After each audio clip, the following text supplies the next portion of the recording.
Jealous stepsister tried to ruin my wedding by claiming my fiancé wanted to run away with her, so I called her husband and told him about it, leading to their divorce. I, 25F, recently got married to my fiancé and boyfriend of almost 7 years, Noah, 25M. My entire family was invited to the wedding, including my stepsister, Charlotte, 24F. Our parents got married when I was 9 years old and Charlotte was 8. My mother married her father, and we were fine with it at the time because we had already known each other for a couple of years, and our parents had been together for almost 3 years before they got married. So, to be more accurate, we actually met each other for the first time when I was 6 and she was 5. We got along reasonably well. I lived in a neighborhood where there were not a lot of kids to play with, and whenever Charlotte and her dad would come over, I would be thrilled and we would have a great time. Even as we grew older, we had a nice relationship, and I considered her a close friend, even up until middle school. It was not until we started high school that things started going wrong between us, and it was so typical and sad because it happened due to a boy, Noah, to be more precise. My dad had cheated on my mother with a friend of hers when she was pregnant and promptly decided that he wanted nothing to do with her or me after I was born when he was caught. So, he signed away his rights and moved away with his girlfriend. They were never married, so she never saw him again, and since my grandparents were reasonably well off, she decided that she didn't even want child support from him because she wanted nothing to do with him anymore. So, I never met my dad, and I don't know him. My stepdad was pretty much the first father figure that I had in my life. Charlotte's mother had unfortunately passed away when she was very little from multiple health issues, and the pregnancy had just complicated things. My mother had full custody of me, and Charlotte's dad had full custody of her. So when they started dating and moved in together, we ended up spending all our time with each other. She was close to my age, and it was great because I had a constant companion. As I had mentioned before, Charlotte and I were really close until high school. She had started her education earlier than usual, so even though she was a year younger than me, we were in the same grade at school. We started high school together and had a bunch of classes together as well, and with us we had Noah. His family had moved to our town that year, and he was the newest student in our high school. I took a liking to him almost instantly, and unfortunately so did Charlotte. He was cute and really sweet, and even though both of us had dated other boys before, we were just kids at the time and it didn't really count. I could sense that Charlotte liked him just as much as I did, so I decided to talk to her about it, and we promised each other that neither of us would try to make a move on him or get with him out of respect for the other because we didn't want to let a boy get in between us. We were just teens and we liked a boy, big deal. Both of us figured that we would be able to move on from our little crush on Noah, but unfortunately it didn't work that way. Since the three of us had a lot of classes together, we ended up becoming good friends, and as I got to know him, I started liking him even more. He was everything that I wanted in a guy, but I knew what I had promised, and I kept things strictly platonic even though Noah would constantly try to flirt with me. I never reciprocated because I knew I couldn't hurt Charlotte. She and I never talked about him at home or otherwise because we knew this was a sensitive topic for both of us, and we didn't want to bring it up with each other. So that's how things went on until our senior year. Around the time that people were asking each other out for prom, I was about to say yes to some other guy when I found out from Noah that Charlotte had asked him to go to prom with her. He had confronted me when I was on my own and told me that Charlotte had not only asked him to go to prom with her, she had also confessed that she had feelings for him and wanted to be more than friends. I was shocked that she would do such a thing after promising me that she would never make a move on him and telling me to do the same. It was just unacceptable and I was hurt by it. But then Noah also told me that he had turned her down because he didn't see her as anything more than a friend. And even though he had always felt that she was trying to get with him, he had never reciprocated. He told me that for the past couple of years, ever since he joined the school and became friends with us, Charlotte had been trying to flirt with him and acted differently around him when it was just the two of them, and he had sensed that she liked him, but he didn't do anything about it. And the reason for that was because he liked me. The reason that he had confronted me and chosen to tell me all about this was because even though he liked me and kept trying to get me to flirt back with him, I would never do the same and never expressed any interest in him. And now that our senior year was about to come to an end, and we were going to go separate ways for college, he needed to get an answer because he wanted to know if we were ever going to happen. So he told me that I could either give him an answer and tell him if I liked him or not, and if I didn't, he would know where he stood and start thinking about asking other girls to prom. I still remember that day very clearly because it was a significant one. After the conversation that I had with Noah, I was very disoriented because it was a lot to process. He had not only told me that he liked me and had for a really long time, but he had also told me that Charlotte had been trying to flirt with him relentlessly, even after promising me that she wouldn't ever do anything to jeopardize our friendship, and that hurt because I really used to consider her as nothing less than my sister. So after Noah had cornered me that day and told me everything, I told him that I needed a day to think and sleep on it, and I would have an answer for him by the next day. I honestly didn't know what to tell him because everything hinged on the conversation that I would have with Charlotte. Once I got home that day, I decided to skip the rest of the classes and head home because I didn't want to walk home with her. I was just that sick to my stomach after finding out the truth. Once I got home, I waited for her, and when she came back, she was very casual about everything and acted as if nothing had happened. She didn't say anything about Noah or the fact that she had asked him out, despite the many promises that we had made to each other. So I brought it up and decided to confront her and get to the bottom of this. I asked her if it was true that she had asked Noah out for prom and confessed her feelings, and she immediately got real defensive about it and told me that it was none of my business because that was between Noah and her. But you see, it was a lot of my business because she had promised me that she wouldn't do anything of the sort and had made me promise that I wouldn't try to get with him either. So for ages, I had been suppressing my feelings for him while she had been making move after move on him, and that was incredibly unfair because I honestly didn't just like Noah.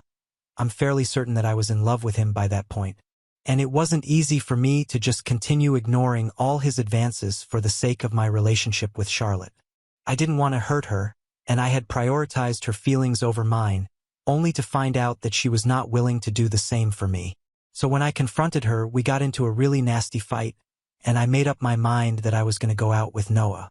It was evident to me that Charlotte couldn't care less about my feelings, and I didn't see any reason for me to continue putting her feelings over mine anymore because she had essentially told me during the fight that she had wanted to spare my feelings by making that promise because she knew that if it came down to it, then Noah would obviously pick her over me. It was extremely arrogant of her to say that, and I was just done with her because she had betrayed me on the worst level possible. So the next day I told Noah everything, the promise that Charlotte and I had made to each other, and the fight that we had the previous day, and he was very understanding about it. He told me that he was ready to wait for me if it took me longer to come around, but I told him that I was in love with him and I couldn't deny it any longer. So we started dating the very same day, and it's been 7 beautiful years of us being together. I have no regrets. Obviously, we had to cut Charlotte off and we didn't speak to her again after that day. It was a lot easier for him, but it was different for me because I actually lived with her. We used to share a room, but after our fight and after I started going out with Noah, she moved into the basement so she could live separately, and I had no complaints about it. Our parents asked us several times what had gone wrong, but I never told them about any of it, and I don't think Charlotte did either. We just stopped speaking to each other after that day, and it was difficult initially, but we got used to it. Noah and I ended up going to the same college, and Charlotte picked one across the country, so I didn't have to see her for the next couple of years and would only meet her on the holidays. After we graduated from college, Noah and I were still going strong, and Charlotte had started dating a guy from her college as well. All of us soon started working, and our fight started feeling like something out of a high school TV show because it was just petty and didn't matter anymore. Charlotte and I would meet each other at family gatherings, and even though we would never consciously make an effort to talk to each other like we did as kids, we started being civil to each other and would at least greet each other like family. We would stick to small talk and safe topics and nothing more. So things started changing, and we were at least on talking terms as we grew into adulthood. And then last year, she announced her engagement to her boyfriend from college, and I congratulated her. It was all very formal, and she told me that she would love to have me at the wedding. It was kind of bittersweet because when we were little, we would always be each other's maid of honor whenever we would have make-believe weddings. But when I attended her wedding, I was just a guest. So I guess I was happy that we were finally acting like adults and patching things up, but I was also kind of sad that things would never go back to the way that they were. We had been on speaking terms since then, and she even seemed to be fine with Noah. Of course, I had the good sense not to bring him to her wedding as my plus one because that would be kind of weird and insensitive, even though she had moved on completely and was actually getting married to someone else. But sure enough, she picked up on it, and when we were talking and socializing after the ceremony, She told me that I could have brought Noah along with me because she had moved on and didn't care about it anymore because it was all in the past. But I guess I shouldn't have taken her word for it because what happened recently was a testament to the fact that she had in fact not moved on even one bit and was still a humongous jerk. A couple of months ago, I'd say 8, Noah proposed to me, and I obviously said yes because the timing was just right. He had just been promoted at work, and I had quit my job to join my friend in her startup, both of which were great things. I was looking forward to having a stress-free, drama-free wedding, but I guess I shouldn't have invited Charlotte if I wanted that. She congratulated me when I got engaged, and that was it. I thought that things were fine. I invited her to the wedding, and she accepted the invitation. There was no way that I was expecting anything to go wrong, but a week ago, on the day of the wedding, Charlotte decided that she was going to make one last-ditch effort to ruin my relationship. Noah and I were getting married in a hotel a little out of town, and most of our close friends and family members were living in the hotel with us. The two of us, along with our parents and bridesmaids and groomsmen, arrived 2 days ago, while other family members and friends and people coming from out of town reached a day before the wedding. Now, Charlotte and her husband were supposed to come to the venue a day before the wedding, but they showed up on the same day as us, which threw us off a little, but they made it seem like an honest mistake, and luckily, or maybe unluckily, the hotel did have some vacant rooms, so it worked out for them. I genuinely believed that Charlotte had made a mistake and didn't think much of it because I had no idea what she had up her sleeve. But on the day of my wedding, I finally understood what she was trying to do. I was getting my makeup done and stuff when I noticed her constantly looking outside my room, and I thought that it was a bit strange because the guests were supposed to be either in their rooms or just having fun. After all, we had booked a major part of the hotel that we were staying in, and they were free to do whatever they wanted until it was time for the ceremony. So for her to leave all of that and lurk outside my room was kind of weird, especially since she was neither a bridesmaid nor my mom. Once I was ready, my bridesmaids and my mother went to their rooms to get dressed and get their makeup done themselves. There was just 1 hour to go before the ceremony was supposed to start, and since they didn't need as much time to get dressed and everything, I figured that we would have enough time to get down to the venue on time and decided to take a little walk down the corridor outside my room to calm my nerves. I couldn't leave that floor or go anywhere else because I didn't want anybody else to see me in my wedding dress.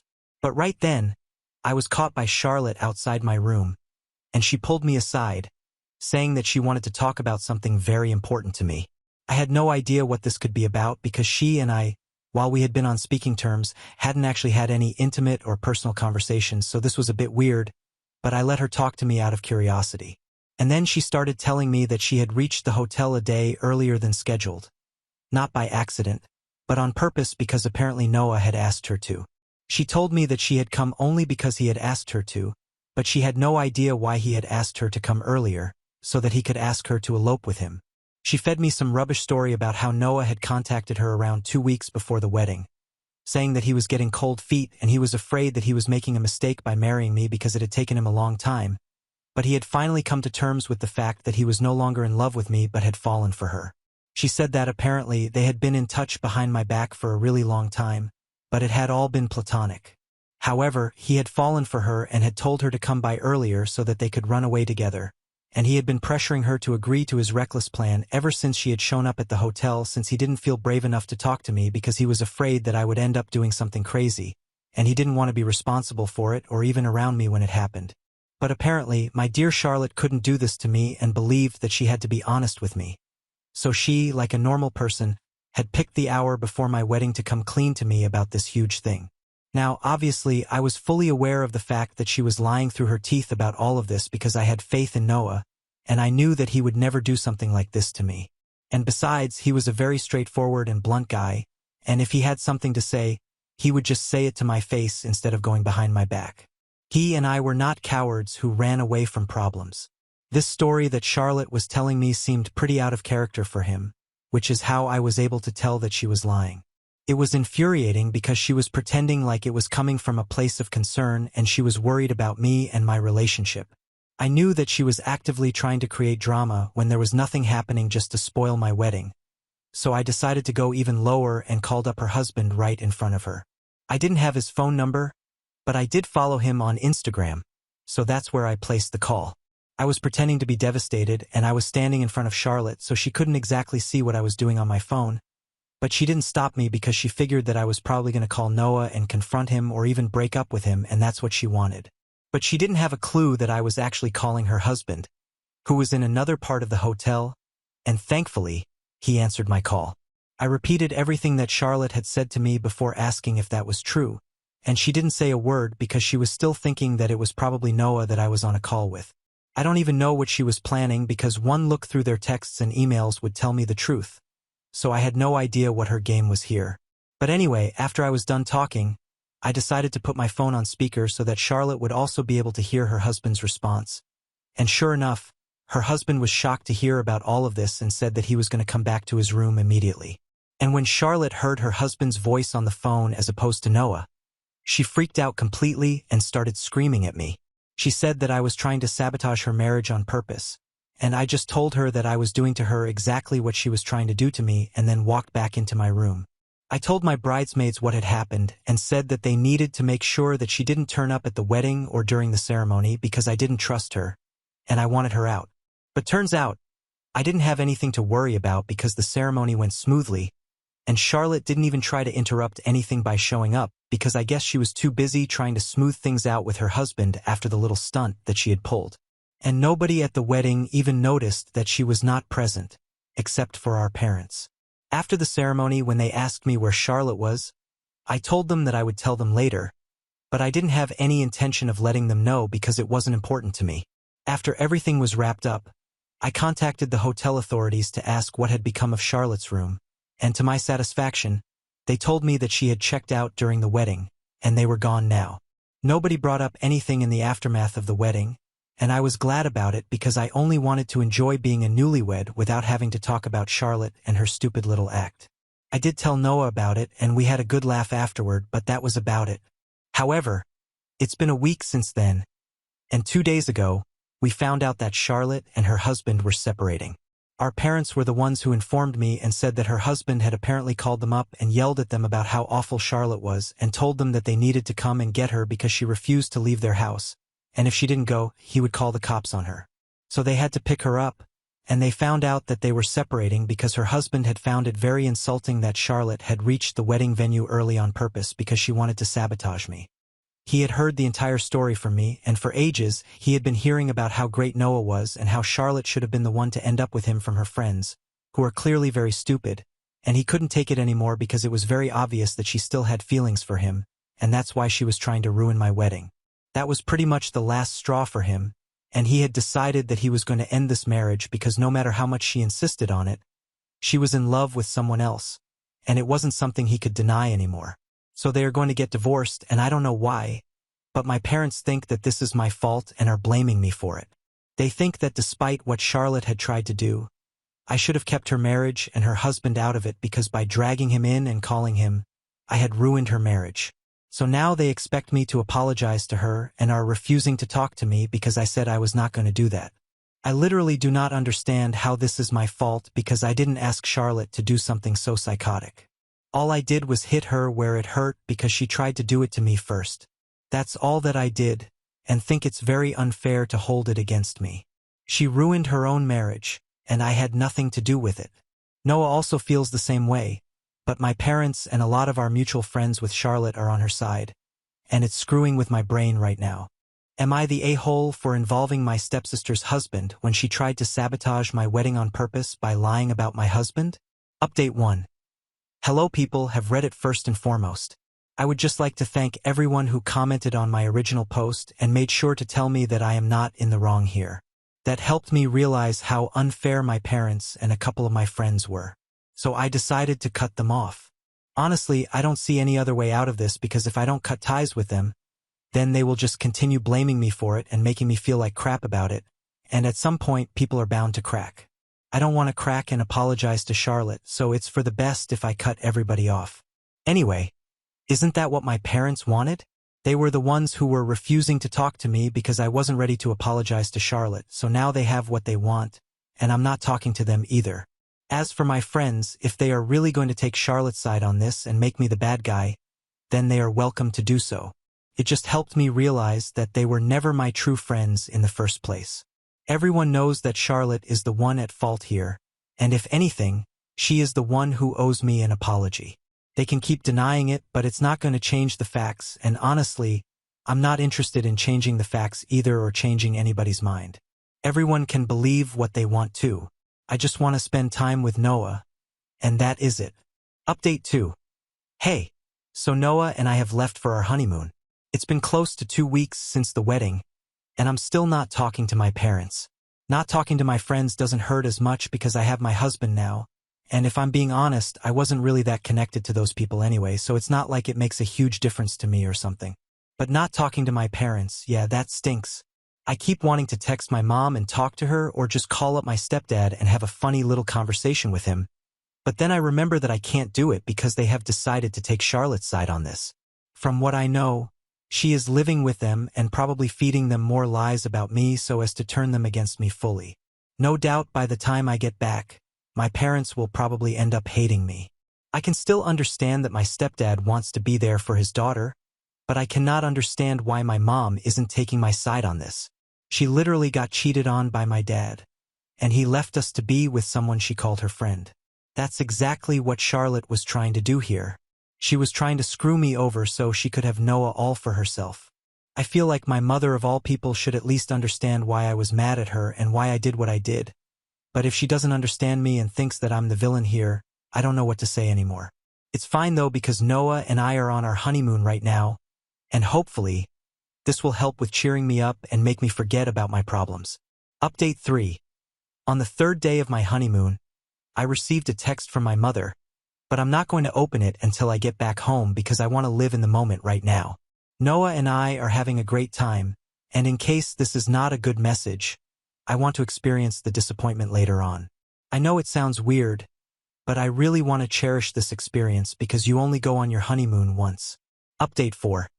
So I'm back home, and the first thing that I did after landing was check the message from my mother. She told me that she had allowed Charlotte to live with him for a couple of days, but it had become too much to bear because all she would do was badmouth me, and after a point, my stepdad and my mom decided that it was enough. They realized that what Charlotte had done was certainly to ruin my wedding and decided to kick her out. They invited me over for dinner this weekend so they could make it up to me because they had gotten carried away since Charlotte was getting a divorce, and it seemed like a bigger deal to them at the time, and they didn't know how to deal with her emotions and made some bad calls. But they had come to their senses now and wanted to apologize.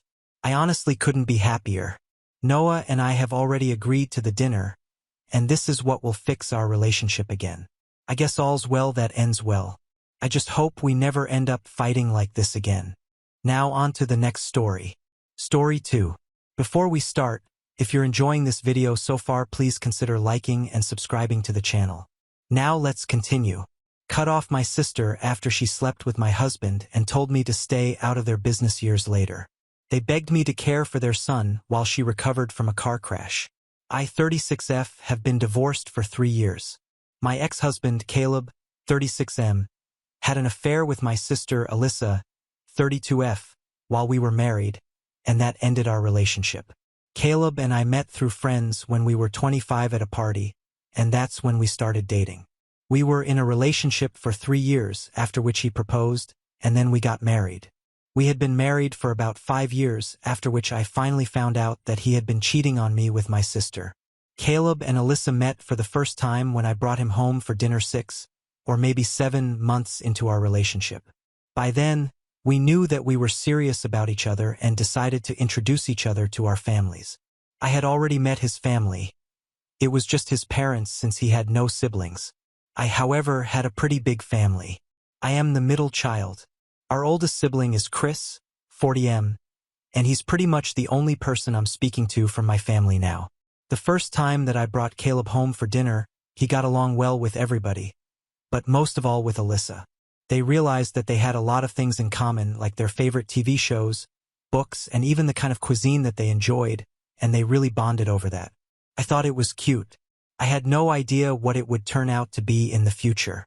They became really good friends, and I was happy that Caleb was getting along so well with my family. I also had a good relationship with Alyssa at that point in time since we were closer in age compared to Chris. Alyssa and I would sometimes even go out on double dates with our respective partners, and we had a lot of fun times together.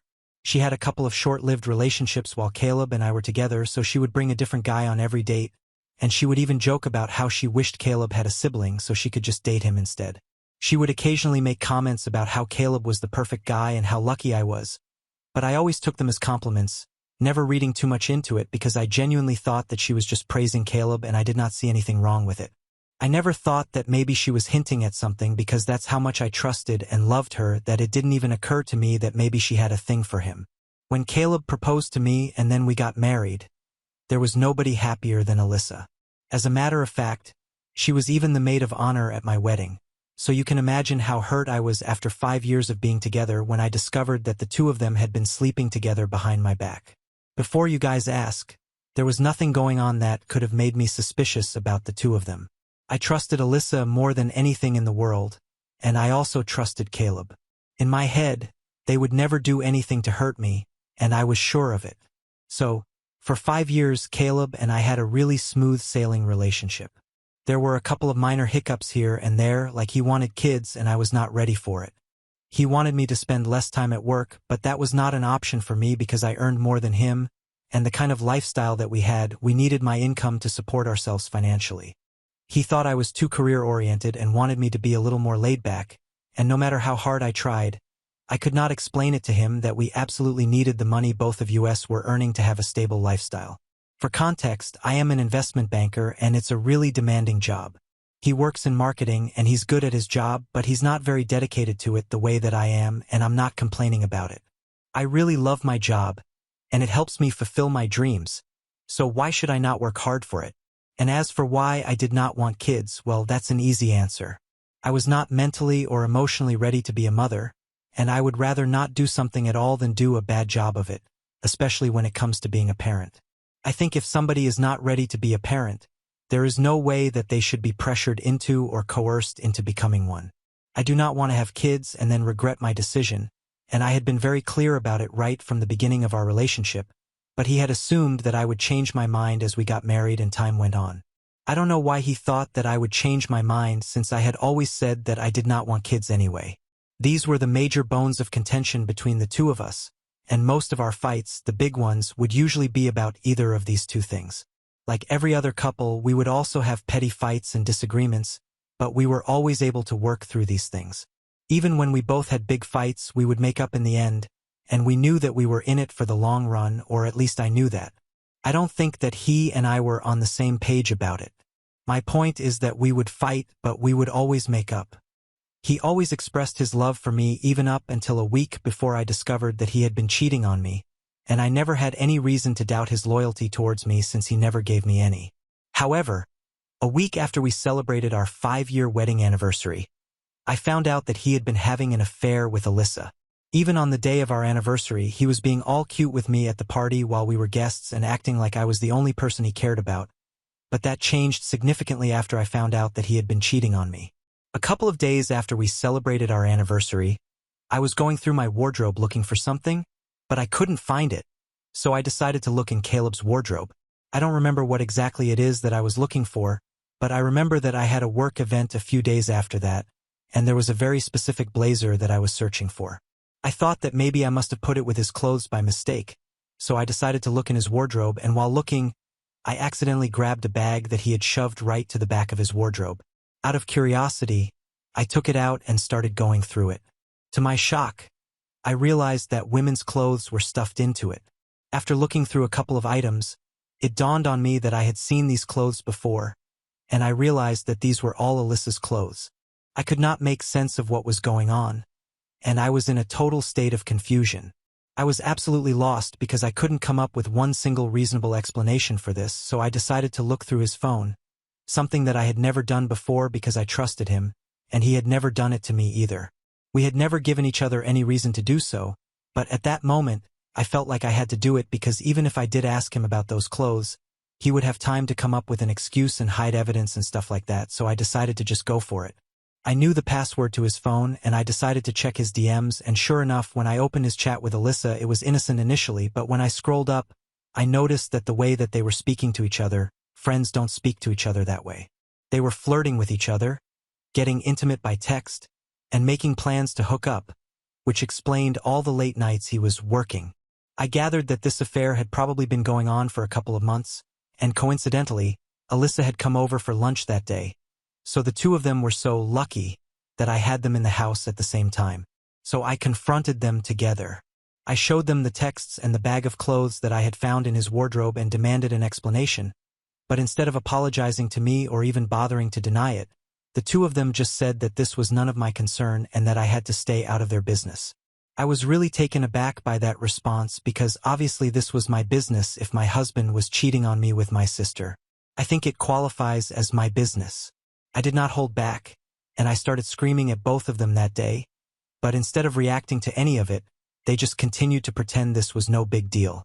Caleb even had the gall to tell me that since I was not giving him a child, and neither did I bother to spend enough time with him, which was really hypocritical because neither was he willing to compromise on his lavish lifestyle and I was the one who was supporting it. But anyway, that's the reason he told me that he had to look for other options, and he and Alyssa get along really well. Alyssa said that I should actually be glad that he chose to keep it in the family instead of going elsewhere since that would have been even more embarrassing for me. They told me that they were not going to stop, and as a matter of fact, now that I found out, they did not see any reason to hide it from me any longer. They had only been keeping this under wraps because they wanted to avoid the drama, and they were just waiting for her promotion so she could move away from here and Caleb would then follow, but she was not against the idea of revealing everything now and then getting this over with. It was really nasty, and I don't even know how I got through all of it. There was not much to say after I found out the truth since they did not seem guilty about it, and I was not going to forgive him for it, that was for sure. So I decided to file for a divorce, and after I told my parents, they cut Alyssa off and Eric also stopped speaking to her. Literally, nobody from our family had any ties with her after that, and they did not seem any worse off for it either. A couple of weeks after that, Alyssa moved away to Pennsylvania, which is a 9-hour drive away from here, and once our divorce came through 3 months later, he also followed suit. He did not contest the divorce or my petition and left everything to me. I guess he must have surmised that now that he was with Alyssa, he would not have to worry about money. She had been promoted to a better position, and that meant better pay, so he did not have to worry about losing out on my wealth and the settlement that he would get from the divorce. I guess he was just in a hurry to get it over with, so he did not put up much of a fight, and I'm glad about it because that allowed me to get it over with quickly. Since then, neither I nor anybody else from our family has had any contact with her. We don't know where she is, we don't know what she has been up to, we never bothered to find out. My friends who still follow her and are in touch with her know better than to talk to me about it. So to sum it up, I have no idea what's going on in her life. It's been 3 years, but I'm still trying to recover from everything, and they really messed me up for good. However, I was reminded of everything a couple of days ago because Caleb got back in touch with me. He called me up from a number that I did not recognize, and unfortunately, I have had the same phone number for the past couple of years, and I didn't think much before answering that phone call. As soon as I picked up, I should have hung up, but curiosity got the better of me, and when I heard him speaking on the other end, I decided to hear him out at least. He sounded pretty desperate and upset and quickly explained to me that he was calling to ask for my help, which was really bold because for 3 years we had not been in touch, and we didn't exactly end on good terms. So the least he could have done was at least apologize to me. But he didn't do any of that and came straight to the point. He told me that Alyssa had been in a car accident a few weeks ago and couldn't move since she had fractured both her legs, and her arms were all bruised up a couple of months ago, and they had a 2-year-old son that needed to be taken care of. He told me that he had already tried to get his friends there to take over, but all of them were busy, and none of them were willing to take on such a huge responsibility, and he couldn't handle everything on his own since he also had to go to work and try to earn more now that Alyssa was going to be on bed rest for quite some time and couldn't go to work. They had to make sure that Alyssa was taken care of, and handling both a 2-year-old child and Alyssa who was so severely injured was not his cup of tea. They had thought about hiring a full-time nurse, but even that was out of their budget since the area that they lived in was quite expensive. So now they were relying on their family to help them out. They had already called my parents, but they said that they were too old now, or they would definitely have agreed to it. My in-laws were not an option anymore since my father-in-law had passed away just a year ago, and my mother-in-law lives in Canada with her sister, so she won't be able to help even if she wants to, and they had also called Eric, but he had said that he wanted nothing to do with them anymore. And they did not trust anybody else enough to let them take over the duties of taking care of their son while they were indisposed. apart from me since neither of them was particularly close with their extended family. So as a last resort, they were literally begging me to help them out, and after years of holding it in, I finally had my moment. After he was done telling me about all of this, I just told him that I couldn't help him because it was not my business, and then I hung up and blocked his number. I didn't even bother to get into the details of it and just left it at that. Eric thinks that I did the right thing, but unfortunately, my parents don't quite agree with it. They think that 3 years have passed, and now I should be over it, especially since Alyssa is going through something so horrible, and I should be there for her. I don't even understand what they are going on about because they think that I am being stubborn by refusing to help them, and I think that they are being ridiculous by even expecting me to help them after what they did to me. I feel bad for the kid, I really do, but again, that's not my problem. They insist that I am being selfish and stubborn, and I should at least consider it before saying no. It has been a couple of days, and my parents are really getting to me because now I'm not sure if I did the right thing or not. I wouldn't have felt bad for them, but there is a child involved, and that's why I'm rethinking my decision. Am I the a-hole for refusing to help my sister and my ex-husband out with taking care of their son since he had cheated on me with her? Update 1. Hi, first off, thank you so much for all the comments on my post. Thank you for taking the time to say something. That was really nice of you guys. And now coming to my decision, I'm not changing my mind. I'm still staying out of their business, as they had put it themselves. My parents can think whatever they want to about me. I really don't care. They don't have the right to decide if I should move on or not. I was the one who got hurt, and so I'm the only person who gets to decide how I feel about this. They don't get to dictate my feelings, I do, and I always will feel bad about their son. But again, that's not my child and not my problem. If they feel so sorry about the situation, they can take on the responsibility of taking care of their child themselves instead of making up excuses about how old they are. They are just in their early 60s. They do everything that normal people do, and it's not like it's that big of a deal for them if it's just a matter of a couple of months. I'm sure they can help out, but they don't want to do that. They just want to put it on me. When I communicated my decision to my parents and told them that I was not going to change my mind, they told me that they were cutting ties with me as well since I was really selfish and stubborn, and they couldn't believe that I was going to act this way even though Alyssa was so severely injured. I don't know what's so hard to believe. They screwed me over once, and I'm not about to let them walk all over me a second time. It's as simple as that. I don't think I'm doing anything wrong. I haven't talked to Eric about it yet, but I know that he will be on my side as he has been so far. He is a little busy with work right now since he has just signed a new project, and it's going to be a couple of days before I can find enough time to discuss this with him. But until then, I am quite comfortable with my decision. I don't know what's going to happen to Alyssa, Caleb, and their son, and I really hope that they do find a solution for the sake of their child, but it's not my problem to worry about. Update 2. Hey, it has now been 1.5 weeks since Caleb tried to get back in touch with me. I blocked him back then, and so far he has not been able to reach out to me again, but I have heard from Eric that they have been trying to get in touch with him relentlessly, and even Alyssa has been messaging him, but he has been ignoring all their messages and just leaves them on read. I spoke to Eric a couple of days ago, and he told me that even he had decided that he was not going to keep in touch with our parents anymore since they were being really unreasonable and selfish. It's ironic since that's exactly what they have been accusing me of being. It serves them right, honestly, since now they are on their own, and they don't even have Eric to call family. They still have a chance to make things right with their other daughter, Alyssa, but I don't think they are going to take up the responsibility of taking care of their son. It seems unlikely because my parents are the kind of people who say that they love their close ones but won't go out of their way for anyone. I've seen that in them with Eric's kids.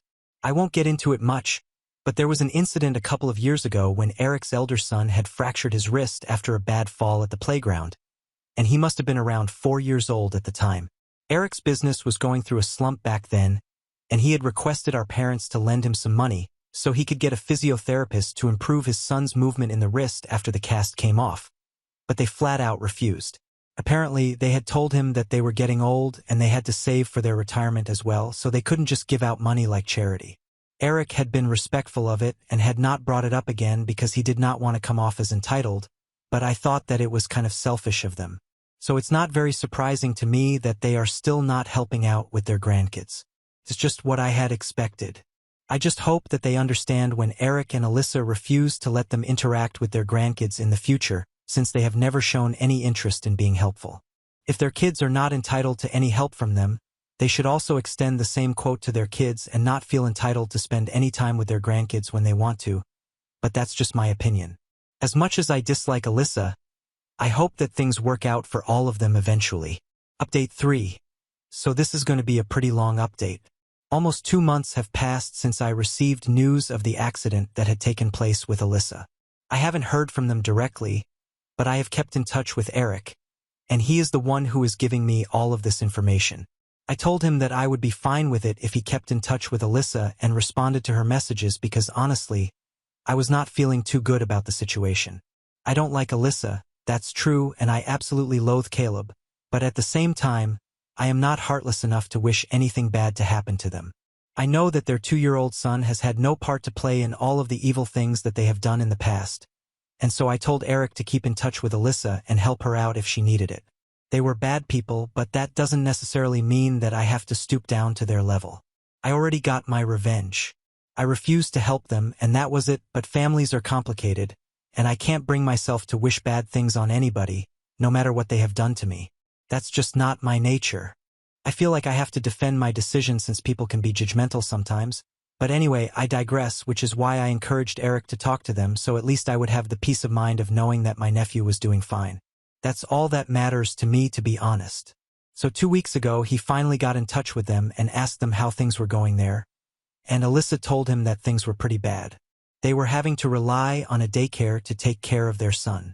It was burning a hole into their pockets because the neighborhood that they lived in was pretty expensive, and it was not an option for them to drive several hours away from where they lived back and forth every day since Caleb also had to go to work, and she could not do anything for herself anymore. So it was really bad.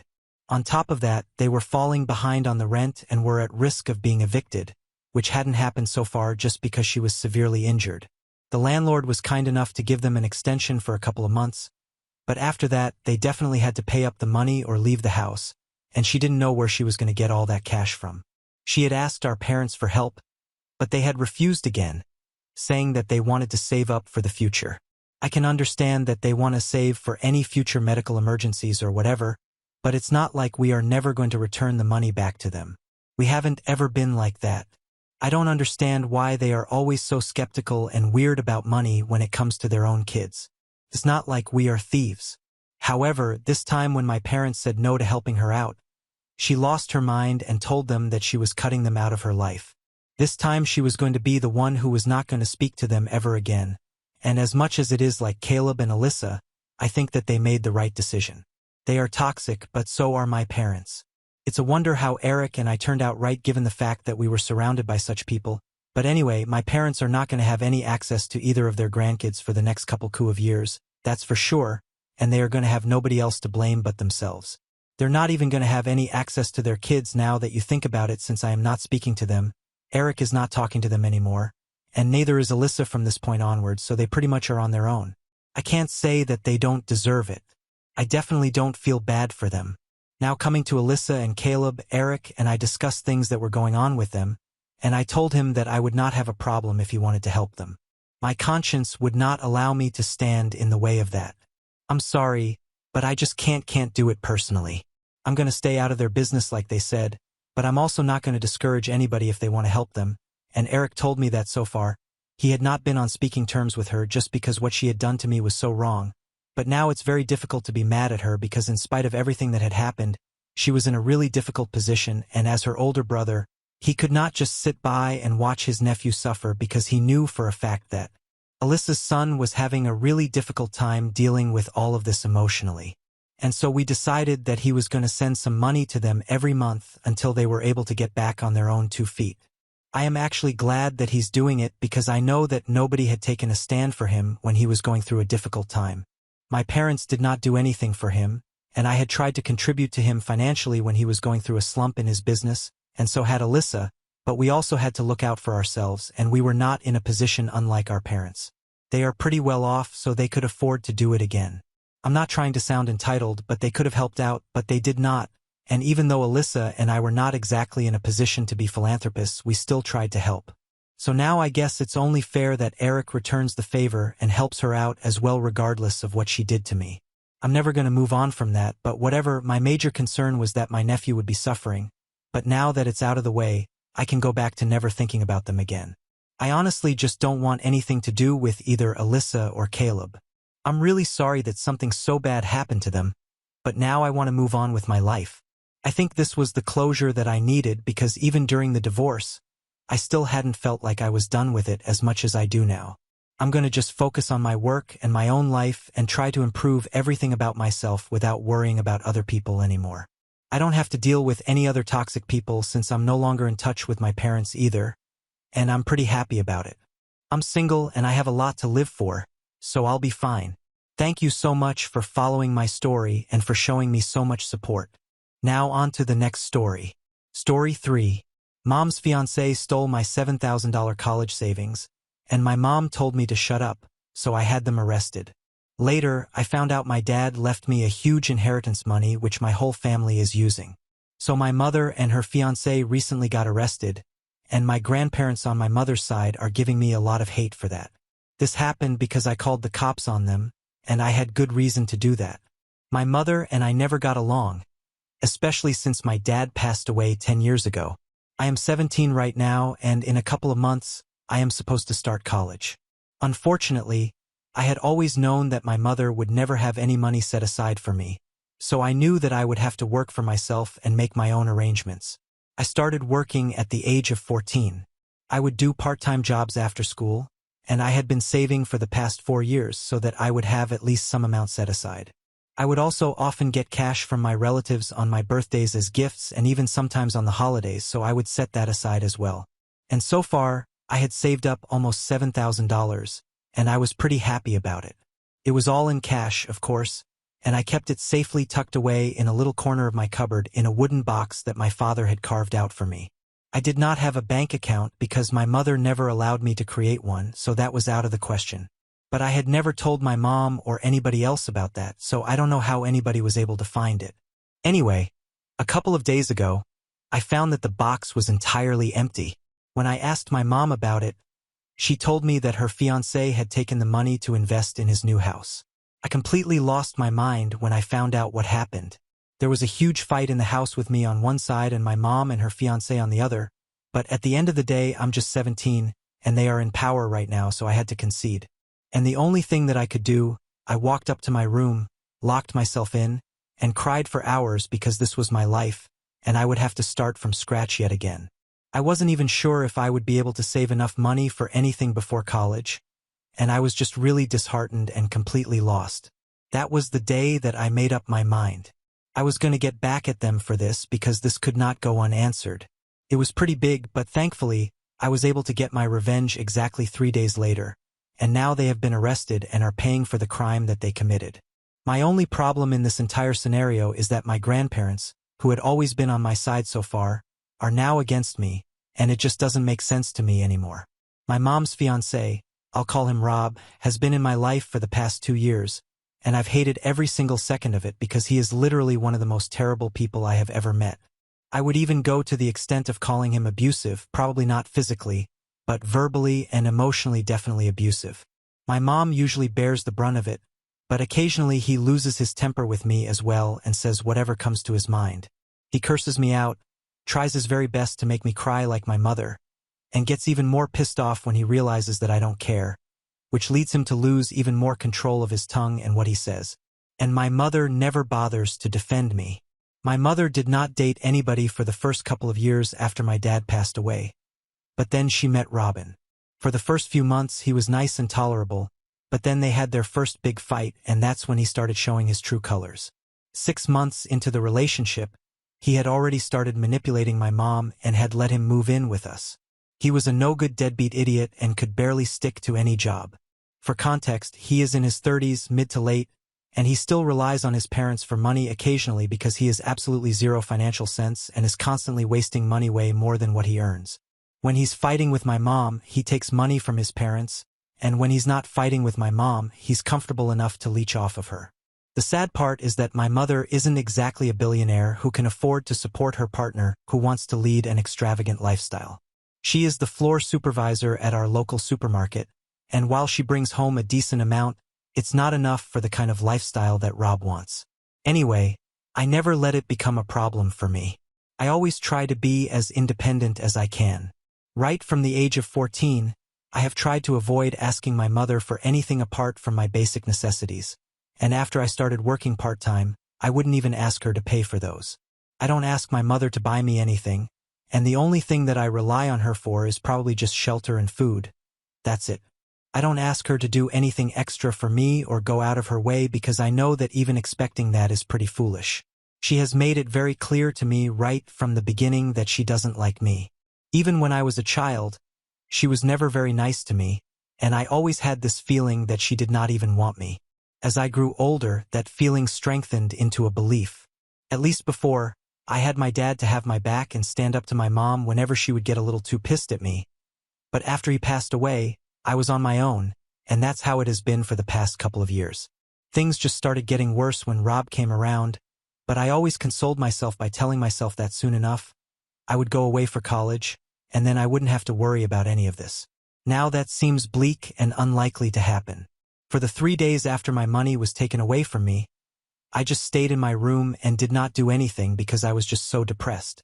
The day after I learned that all my money had been taken away from me, we moved into our new house, and I did all the work that I was required to do, but I did not speak to either of the two people living with me, and they did not seem any worse for it either.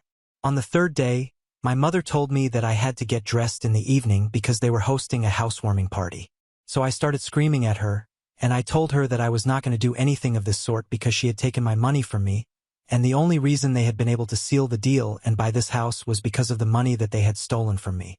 That really pissed my mother off, and she told me that now that we were finally living in our own house and not a rented place, I should be happy for them and I need to just suck it up and let this one go because I owe them for life anyway, referring to the fact that she had raised me, which doesn't even make sense because that was something she was legally bound to do, and it was not like she did me any huge favors. And as for the house, it was too big for the three of us anyway. I knew that they had bought this house just to be able to impress everybody with their upmarket address and spacious home. I was really upset that day, and I did something that I hadn't done before. So I decided to call up my father's parents. It was kind of complicated because after my dad had passed away, my paternal grandparents had sort of distanced themselves from our family because it was too painful to keep in touch, I guess. I don't know why they had just cut ties with us and we were not on speaking terms anymore, but I still had their numbers and I decided to call them as sort of a last resort since my maternal grandparents, whom I had a better relationship with, were actually kind of neutral in this context. The day that my money had been stolen, I had told my mom's parents about it because I had expected them to talk to my mom and fix this for me, but they had just told me that they wanted my mother to be able to buy a new house and they were happy about it. But on the bright side, we would finally have a place of our own and wouldn't have to worry about rent every month. So they told me to look on the bright side and find the silver lining of this. I thought that it was a pretty weird reaction from them since so far, they were always trying to be on my side. They would never exactly say anything to my mom, but they would always sympathize with me. However, this time things were very different and I didn't understand that reaction. I was very pissed with them as well, so I did not contact them after that. And on the day that my mom told me to suck it up, I decided to contact my grandparents, hoping to get some other sort of response from them, one that would give me some hope for the future at least. I don't know what it was, just a gut feeling that told me to call them, and so I did. Thankfully, they answered my call as well, and as soon as they picked up, I told him everything that had happened. I told them that I knew they were too hurt to talk to us and did not want to keep in touch, but this was an emergency, and if my dad was still alive, he would have wanted to help me out right now. I told them my mother had taken my money from me, and I've been working so hard for the past couple of years to be able to afford to go to college. But now I don't even know if that's going to happen. After telling them, my grandfather told me that this was really confusing because apparently my dad had actually left a college fund for me, so he had no idea why I would need to save up money separately. That was news to me because my mother had literally never said anything about this, and I had never asked her either because I had just assumed that she would not have any money set aside for me. But I had totally forgotten that before my dad passed away. He might have done something for me after all. He knew that he was going to pass away, but he had died so young that I had just assumed that maybe he might not have time for me. So when my grandparents told me about this little bit of information, I found it to be really interesting. I was pretty pissed off and frustrated by that point, so I asked my grandparents if they had any proof that they could send to me which I would be able to use against my mom, and they told me that they were going to look for some documents and would call me later. For the next couple of hours, I just waited in my room and tried to piece everything together, and I realized that my mom and Rob had definitely teamed up and swiped my college fund to use for themselves so that they could buy this house because as far as I was concerned, I did not think that my mother made enough money to purchase the house, and as for Rob, he had not even been employed anywhere for the past 3 months, so I highly doubt that it was within his means to buy a house like this. I just needed something to be able to confirm this, and then I would report them to the police. After waiting for a couple of hours, my grandparents finally reached out to me and sent me photos of some documents which my mother had literally signed that she would use the money that my father was leaving her to pay for my college tuition and to make sure that I led a comfortable life. I literally laughed out loud when I read that because she had done everything but ensured that my life was comfortable. In fact, I think she went out of her way to make my life more uncomfortable. Anyway, she had signed those documents, and it really pissed me off that my grandparents had never brought it up before. They had just dropped me after my dad passed away, and everybody had abandoned me. My mother had never really been there for me. My mother and grandparents tried to be there for me, but I think it was all an act, and my dad's parents were too caught up in their own grief to care about me. When I asked my grandparents why they had never shown these papers before, their excuse was pretty lame, and they told me that they had kind of forgotten about it after my dad passed away. And at the time I was too young anyway, and once I got older we were not on speaking terms anymore, and it had slipped their mind because they were getting older as well. I couldn't argue with that, so I just let it go. But once I had the proof, I called a friend of mine whose dad was on the force, and I told him that I needed his help. So in the evening, just as the housewarming party was getting started, my friend's father showed up with another cop and a lawyer to arrest my mom and her fiancé because they had very clearly broken the promise that they had made. And it wasn't the breaking of the promise that was a problem, but by going against what she had promised. My mother had literally opened herself up to a lawsuit since she had gone against the terms of the agreement that she had signed all those years ago. While I was explaining everything to the guests at the party, they were finally placed under arrest, and I think that was the most vindicated I have ever felt in my entire life because pretty much everyone that they had hoped to impress, like some of their ex-co-workers and friends, were all really disgusted when they got exposed and taken away in handcuffs. Even then, they were too proud and arrogant and just kept glaring at me as if I had done something wrong. My grandparents, my mom's parents, had also been present at the party, and when they saw their daughter being taken away in handcuffs, they were really upset and refused to speak to me after the party was over. Once everyone had left, I was left in the house alone, and I had no idea what to do after that. I was heartbroken because even though they had been placed under arrest, they would probably be let out on bail in a couple of hours, and even though I was going to press charges against them, it would take months to prove everything, and even after that, there was a very strong chance that they might be let off the hook in case they were able to turn the tables in their favor. There was just no telling what might happen, and until then, I wouldn't get back the money that was meant for me, so I was still going to lose out no matter what I did. And I couldn't exactly sell the house either because the names on them were Rob's and my mom's and not mine, and even if I wanted to legally force her to sell this house and give me the money, I would have to fight the case along with a lawyer. Now I did not have to worry about the cost of that because my friend and his father had been kind enough to tell me that they would arrange for that, and I did not have to worry about it since they are pretty close to me and understand what I'm going through. However, now I have no idea what to do, and to make matters worse, the only people that I had on my side, they are not speaking to me anymore. My maternal grandparents told me that they had no interest in speaking to me since I had been ungrateful, and they could not understand that I did not get along well with my mom. Sending her to jail over something like this after she had done so much for me, it just did not sit right with them, and they had no interest in having any contact with me anymore. And that's what really got under my skin because now I feel like I'm alone. I definitely did win for now against my mother and Rob, but I feel like in the long run, I might have lost a lot. I just don't know what to do right now, and I feel completely helpless. Am I the a-hole for having my mother and her fiancé arrested for swiping my savings to buy their new house? Update 1. Hello, I have moved out of the house that I was living in previously that Rob and my mom had purchased. The reason for that is because it's been a week since I reported them to the police, and after being in custody for 48 hours, they were let out and they came back home. As soon as I heard them come back in, I decided to get out of there because I did not want any confrontation. I had my stuff packed up beforehand anyway. I just had to leave. So they walked in and I walked out. They tried to get me to stop and speak to me, but I did not want to speak to them, so I just walked out as quickly as I could. I got a cab that I had called for myself, and after that, I headed straight to my friend's house, and I had been living here for the past 3 days. For the record, this is the same friend whose dad helped me out with the arrest and the lawyer, and now her father, the lawyer, and I are sitting together every single day trying to figure out how to wrap up all of this as quickly as possible. At this point, I am really desperate, so I'm willing to come to a settlement, and we have arranged for a meeting with their lawyer and them along with a court-appointed mediator in a couple of days, and we're going to see how the negotiations go down. But if they refuse to agree to my terms, then we're going to have to take this to court, and then we don't even know how long that's going to take. I'm going to try my best to come to a settlement, but I want it to be fair, and I want to get the financial support that I need to be able to finish my education. My friend's father has told me that for now, I can expect financial aid from them, but I am kind of hesitant about accepting financial help from anybody else because I feel weird about it. As for my grandparents, nobody has spoken to me yet. Obviously, my maternal grandparents and my father's parents stopped speaking to me right after they sent me photos of the document. I have collected those documents from them in person so that we have some tangible proof as well, but apart from that, we have not had any interaction so far. Even when I went over to collect those documents from them, they were pretty nonchalant about the entire thing and told me that they wished me the best but did not offer to help me or even invite me in to maybe speak to me or something. I don't know.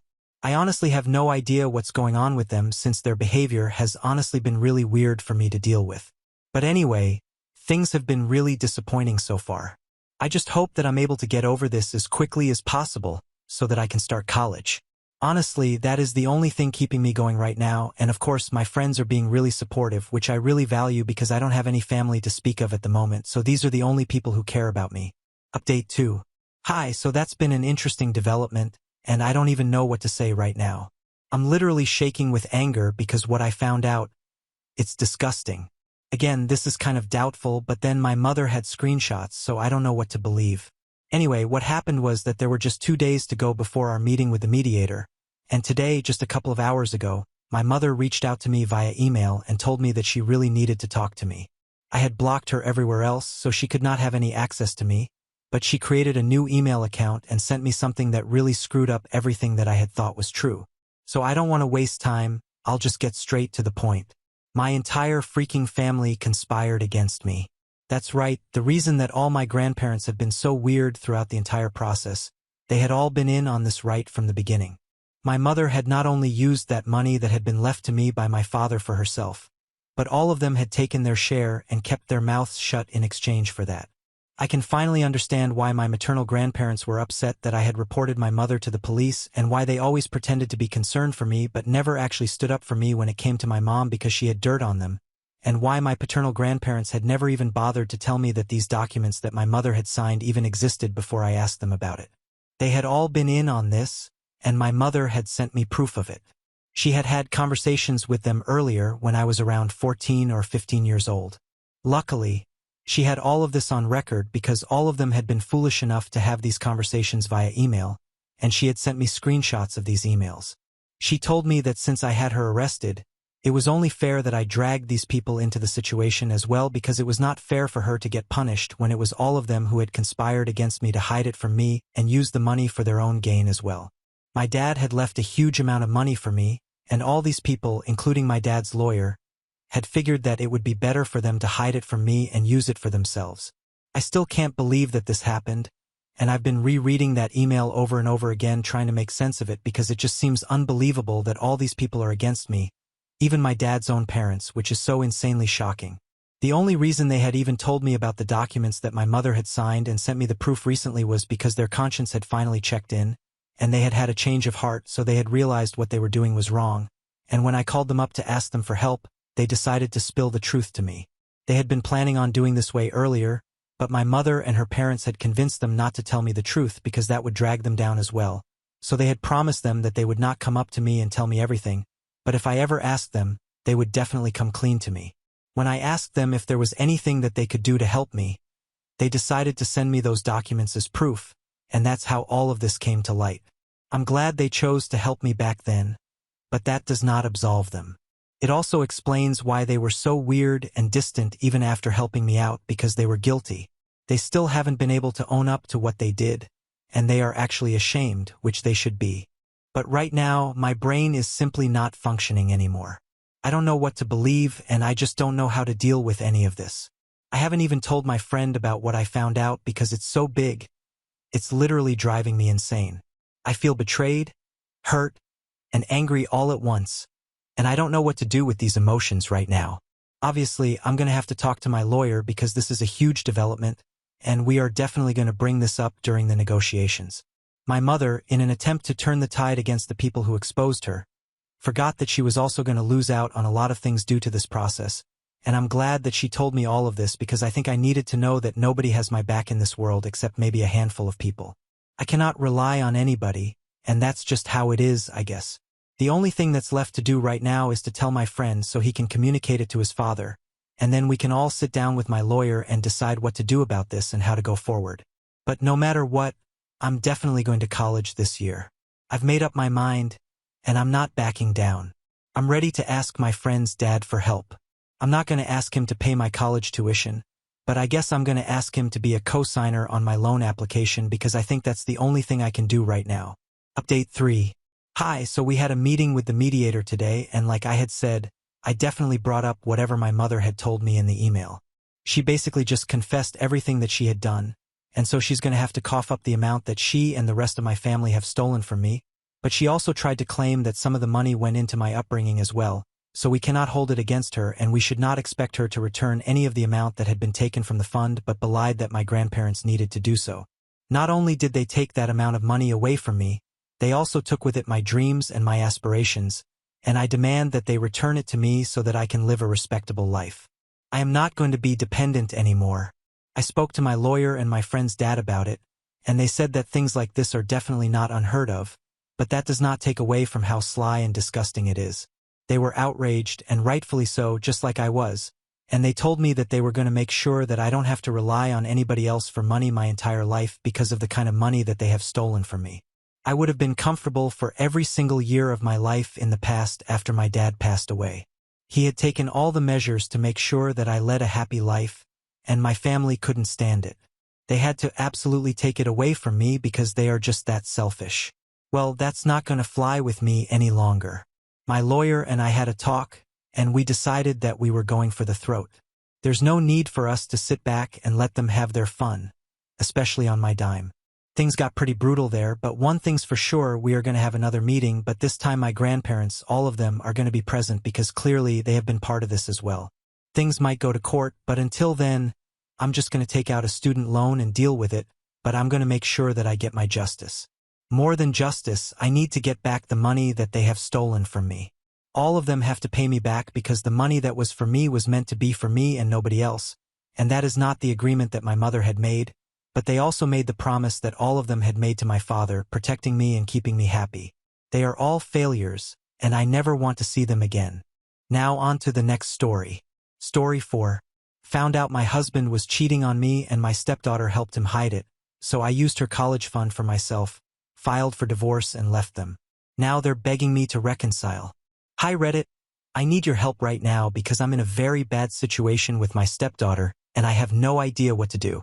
So for context, I, 42F, have been with my soon-to-be ex-husband, David, 44M, for 15 years, and out of those 15 years we have been married for 10, and I have loved him more than anybody in this world. He also has a daughter, Stacy, 17F, from a previous relationship. He and Stacy's mother were never married. They had only had a short fling for about a couple of months, but then she got pregnant and she decided to keep the baby. But they had broken up just a couple of weeks before she realized she was pregnant. They had decided to have a cordial relationship after that so they could co-parent the baby later, and there were not really any feelings involved. However, she unfortunately passed away when Stacy was just 6 months old in a car accident, and after that it was just him and his daughter. He had told me in the beginning of our relationship that he was not just looking for a wife, but he was also looking for somebody who would be a good mother to Stacy, and I was up for it because I loved kids and she was really young at the time. Stacy was just 2 years old and I honestly didn't care that he had a daughter. I was ready to accept her as my own and raise her like that right from the beginning. I had been very serious about our relationship, and after 5 years of dating we decided to get married. Our life had its ups and downs, but at the end of the day I always thought that he loved me just as much as I loved him. I had absolutely no reason to believe that he might have been cheating on me, because even up until a couple of months ago, we had been talking about celebrating our 10th marriage anniversary with a family trip to some exotic place, and he had been pretty excited about it. People who cheat on their wives don't act that excited about a trip with their family, so I really hadn't seen this coming. Anyway, about 6 days ago I found out that he had been cheating on me for the past 7 months with his coworker. I had just been at work minding my own business when I received an email from said coworker. It had all the details of their affair, and she had even attached proof of text conversations, phone calls, and even pictures of them together at places on days that he had told me he would be away for business trips. But those trips were really just romantic getaways with his affair partner, which I had no idea about. I was in shock when I received that email, and I went home immediately, not knowing what else to do. Nobody was at home at the time because Stacy was spending the day with her friend and David was at work. So I took the time to reread those emails very carefully once again, because I did not want to have a breakdown at work. I realized that she had also attached her phone number in case I wanted to speak to her. She had told me that the reason she was doing this and coming clean to me about the affair was that she knew that would never do that, and she felt like I deserved to know the truth. Apparently, for the last few months he had been promising her that he would tell me the truth and end things with me because she was not comfortable going around having an affair with a married man. I guess her conscience had kicked in all of a sudden or whatever. But anyway, apparently David had been promising her that he was going to tell me the truth, and I even had screenshots of that. He had told her that he was going to end the marriage with me and be with her wholeheartedly. Now, she had believed him the first few times, but then it had been almost 3 months and he still hadn't told me. So she had decided to take matters into her own hands and tell me the truth herself. After reading that email in its entirety, I decided to think about it for a while, and then I went ahead and called her because the worst had already happened. I was still kind of in denial, so I felt that maybe speaking to her would make me realize that this was not some prank. It was really happening. So when I spoke to her, she started off by apologizing to me and said that she really did not have any intention of ruining my marriage, but she had just fallen in love with David, and it's really the reason why she was telling me the truth. And then she went on to explain how the affair had started, how long it had been going on, and all the promises that he had made to her, which were the same promises that he had made to me in the initial stages of our relationship. My heart just kept breaking more and more with every word that she said to me, and by the end of that conversation I was convinced that there could be nothing more heartbreaking than that conversation. But then she told me that apparently Stacy had also known about all of this all along and had been helping him cover up his tracks. That's what absolutely shattered me, because in my head I had always been Stacy's mother and I had never thought of her as a stepdaughter. I had known that girl since she was 2 years old and had raised her as my own, so knowing that she had also betrayed me felt like the end of the world, honestly. His coworker let me know that apparently every time he would need to lie to me or cover up for me, Stacy would make up excuses for his absence and why he was not picking up his calls. In exchange for keeping her mouth shut, he would buy her several expensive gifts, and that explained a lot of things that had been happening recently. Like David had been totally spoiling her, and that hadn't been the case before, but I just thought that he was doing well at work, which is why he was trying to buy her nice things. He had also given me a lot of jewelry and clothes, so I had just assumed that this new habit of giving us gifts so frequently was because of how he was doing at work, but I guess not. Anyway, getting to know that Stacy had also been a part of this and had even met her father's affair partner several times and had kept it a secret from me all along broke me even more than knowing that David had been cheating on me. So after that phone call, I decided to pack up my things and move out of that house because I just did not want to stay there anymore and wait for the two of them to come back home because I felt betrayed and I just couldn't even stop crying. I did not want to give David the satisfaction of seeing me like that, so I packed up a couple of things and then drove to a hotel out of town and turned my phone off because I honestly did not want to be contacted by anybody. I was very upset that day and just drank myself to sleep in the hotel room.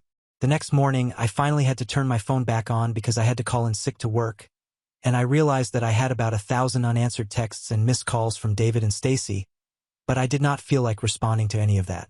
But I also noticed that I had one unread text from this guy at the car dealership whom I had been talking to because I had been planning on buying a new car.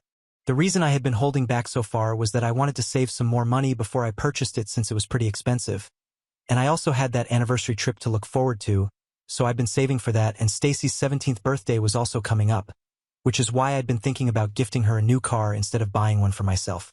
Anyway, when I saw that text, I remembered how I had been planning on giving Stacy a car for her birthday, and it just filled me with so much rage. In a moment of anger, I decided that I was just going to focus on making myself happy without caring about anybody else. The guy from the car dealership had texted me to ask me if I was still planning on buying the car that I had selected, and so on an impulse, I decided to go down to the place immediately myself and bought myself a shiny new luxury car. I did not have any plans of buying that car since it was way out of my budget, but I did not need to worry because for the past 10 years ever since I married David, I had been saving up and setting aside a college fund for my stepdaughter. I had decided to give Stacy access to that account as a surprise whenever announced which college she was going to be attending and had been pretty excited about it, but now that I knew what had been going on for the past couple of months, I had no interest in surprising anybody apart from myself. So I used money from that account to buy myself a luxury car, and then I decided to drive it down to our house and finally confront my husband and my stepdaughter. They tried to hug me and tell me how worried they were the entire night as soon as I showed up, but I didn't even give them a second and I immediately announced that David's coworker had reached out to me, and now I knew the full truth of what had been going on behind my back, and that I was really disappointed in both of them. Both of them looked really shocked, and David at least had the sense not to say anything because he knew that the jig was up. Then Stacy tried to talk to me and said that she was just trying to look out for her father and was confused because she did not know what to do. She started crying, saying that she had just been very confused because she loved us both equally and wanted us to be happy. But I did not buy that act at all because I thought she was old enough to know what was the right thing to do and she chose to do the wrong thing on purpose. Besides, I'm pretty sure that those gifts that she was receiving from her father helped her to stay quiet about this entire situation. I did not buy a word that she was saying and I told her as much. I was very pissed off and quite upset, so I even announced that I was leaving David, and I think he should have seen it coming because I don't think anybody in my place would have decided to make it work even after getting to know something like this. And then I told Stacy that even more than David, I was disappointed by what she had chosen to do.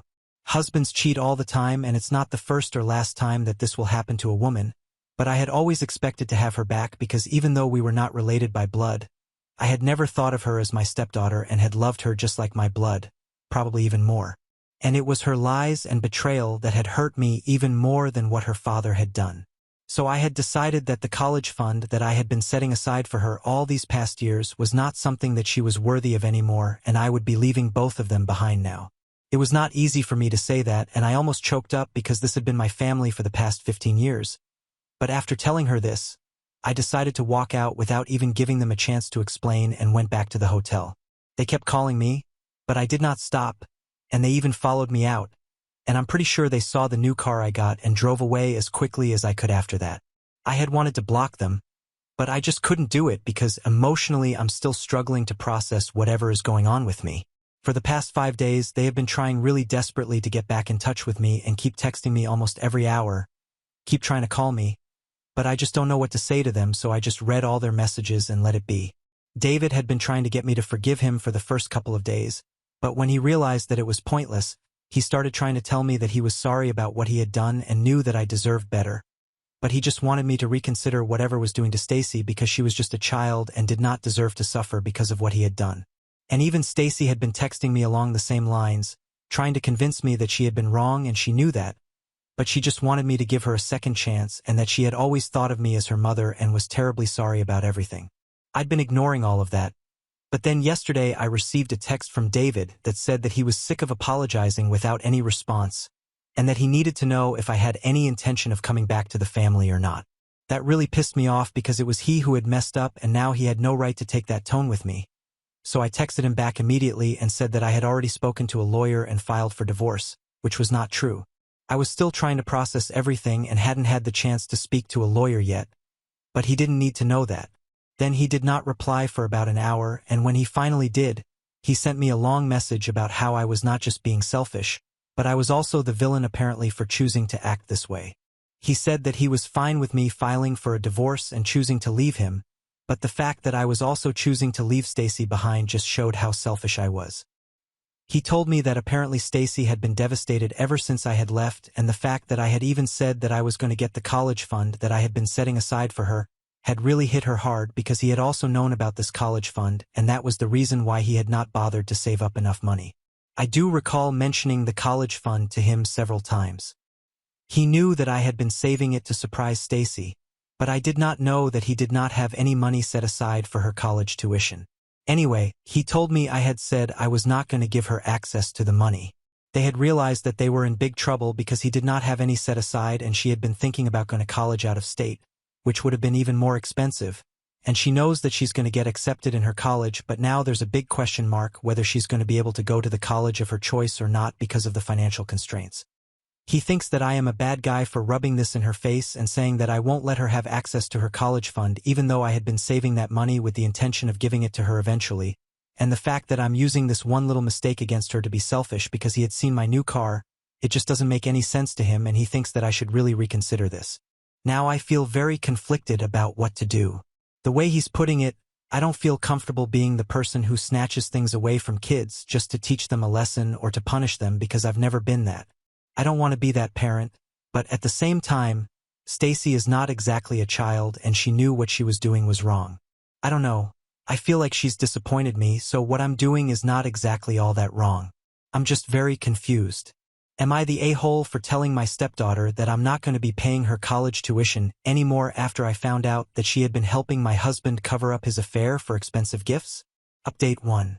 Hey, I'm so sorry that I could not give you guys an update for the past 2 weeks. It's just that I had been really busy with work and with my lawyer, so there were a lot of things on my plate, but now I have some time. First and foremost, let me just thank everybody who commented on my original post and showed me so much love and support. I am really happy to know that people resonated with my story. I'm just really thankful from the bottom of my heart. Knowing that there were people who were supporting me even though they were complete strangers made it a lot easier to deal with everything. So anyway, after David sent me that text and I made that post, I decided that I did not need to entertain any of this. Most of the comments on my post said the same thing, that I needed to block him and file for divorce as quickly as I could so that I could finally kick him out of my life, and that's what I did. Within the next couple of days, I had actually spoken to a lawyer and filed for divorce. I also decided that I did not, because even if I had been her biological parent, I still wouldn't have owed her to give her money for her to be able to go to her dream college. She should have thought about these things before she helped her father out with cheating on me. You can't stab me in the back and then expect me to turn around and give you a smile. I'm sorry, it doesn't matter how old you are or who you are. It's just not how this works. Besides, the thing that David said about her being punished for what he had done was not even accurate or true. She was being punished for what she had done, and I made it very clear when I had spoken to them in person the last time that I went home. I was refusing to give her the college fund because she was the one who refused to do the right thing in the first place and tell me about her father's affair, so it's for that, and I think I'm being fair. If they want to be mad about it, they are completely welcome to do so, but I'm not going to entertain that and I really don't need to, which is why I've blocked them and now they have no access to me whatsoever. They are still trying to contact me by calling me through other numbers, trying to text me from other numbers, emailing me from fake accounts and all of that, but it doesn't matter because all I do is just read these texts and emails and ignore all of it. Update 2. I finally received word about what was going to happen with the divorce and thankfully David is not contesting anything. So I hope that we are going to be able to have a peaceful and amicable divorce. It has been almost 3 weeks since I found out that he had been cheating on me, and life has really changed. I had been living in the hotel up until last week, but then it was getting too expensive, and even though I did have the money and the means to stay there for a couple of more weeks and months if I wanted, I decided that I did not want to be wasteful. So I have moved in with a friend of mine and she's been gracious enough to let me stay with her until I am able to find an apartment of my own. I have also started considering therapy for myself because my friend is a licensed professional and she told me that it's really going to help me out in the long run, so I'm thinking about it. The biggest change perhaps is the fact that I have quit my job. It's a huge deal because I've been working nonstop for more than 20 years. I think I started working as soon as I graduated from college and even before that I had been working part-time, but I really think I need a break right now. I have enough money to do whatever I want and saving for all those 10 years is really going to come into handy now because I'm thinking about taking a break for a couple of months, realigning my life and starting my own business. That had always been the plan, but I had decided to delay it so that I would only start something of my own after Stacy had left for college and I did not really need to worry about money that much. But now nobody is holding me back and I can do whatever I want, so that's the plan. I'm going to use these couple of months to build a business model and look for investors and all that jazz. I'm really excited for the future even though I am still very upset about what's going on. I have spoken to my parents about the divorce. I hadn't let them know so far because I was still struggling to process it myself. But now after speaking to my parents, I made the announcement on social media as well. I did not mention any reason. I just stated that I was getting divorced and that was it. All my close friends and family members know what's going on anyway, and they're the only people that I really care about, so it doesn't matter what anybody else thinks. Life's been complicated for the past few weeks, but now that the divorce proceedings are going to start, and we are going to meet with a mediator in the next couple of days, I'm hoping to wrap this up and finally be able to move on for good. Update 3. Hi, so David and I are going to meet with the mediator tomorrow. It's weird knowing that I'm going to have to see him after almost 1 month of having no contact with each other, and I'm already nervous and anxious enough for that meeting. Just half an hour ago, Stacy sent me an email. She had stopped sending me anything after 2.5 weeks of no contact, and I thought she was not interested in speaking to me anymore, and had even assumed that this email would be about how she was and how she wanted to pay for her college tuition. But to my surprise, she sent me an entire apology, and this actually seemed genuine because she hadn't even mentioned anything about the funds or whatever. She had said that she was really genuinely apologetic for what she had done, that she had been selfish and hadn't even thought about how I would feel when I would finally find out the truth. She knew that she had broken my heart even more than David had, and she didn't know if she would ever be able to make things right with me. But she genuinely meant it when she said that she had always looked up to me as a mother and she really did love me. She also explained that all those gifts that David had been giving her, she knew it was from a manipulator, and she knew that his affair partner had made it seem like she was doing it out of her own accord. But she still insisted that was more because she had been manipulated into keeping her mouth shut rather than her actually wanting to keep secrets from me. I don't know what to believe. Maybe she had actually been manipulated, and that's why she hadn't said anything to me. She insisted that she was confused and didn't know what to do because she knew that her father was doing the wrong thing, and he kept buying her gifts only to buy her silence. But at the same time it was her father, and she did not want to go against him. However, in doing so, she was betraying me, and she had been feeling very conflicted for the past couple of months. I want to believe her, I really do, but after everything that has happened, I really don't know. I was already feeling very anxious and jittery, and after reading that email, I feel even more weird about everything. I miss her terribly, and I also miss David. But I know that I need to learn to be able to live life on my own, since I've learned the hard way that I can't just trust people, not even my closest ones, so I guess I'm going to have to keep up the no contact rule. Update 4. So it's been a couple of months since my last update. The divorce is going to be finalized in a couple of weeks now, and I'm finally going to be able to move on. The negotiations were pretty easy. The hard part was actually just having to see him at those meetings. I don't know what I felt whenever I saw him. It was like a mixture of anger, hurt, and just an immeasurable sadness. But I got through it somehow, and now I'm done. I've also been able to find a new apartment for myself and have moved in. I've been living by myself for the past couple of weeks, and it's been nice. My friends and family visit me almost every other day to make sure that I'm doing all right, and I really think it's very sweet of them. I have company most of the time, and I don't get to feel lonely.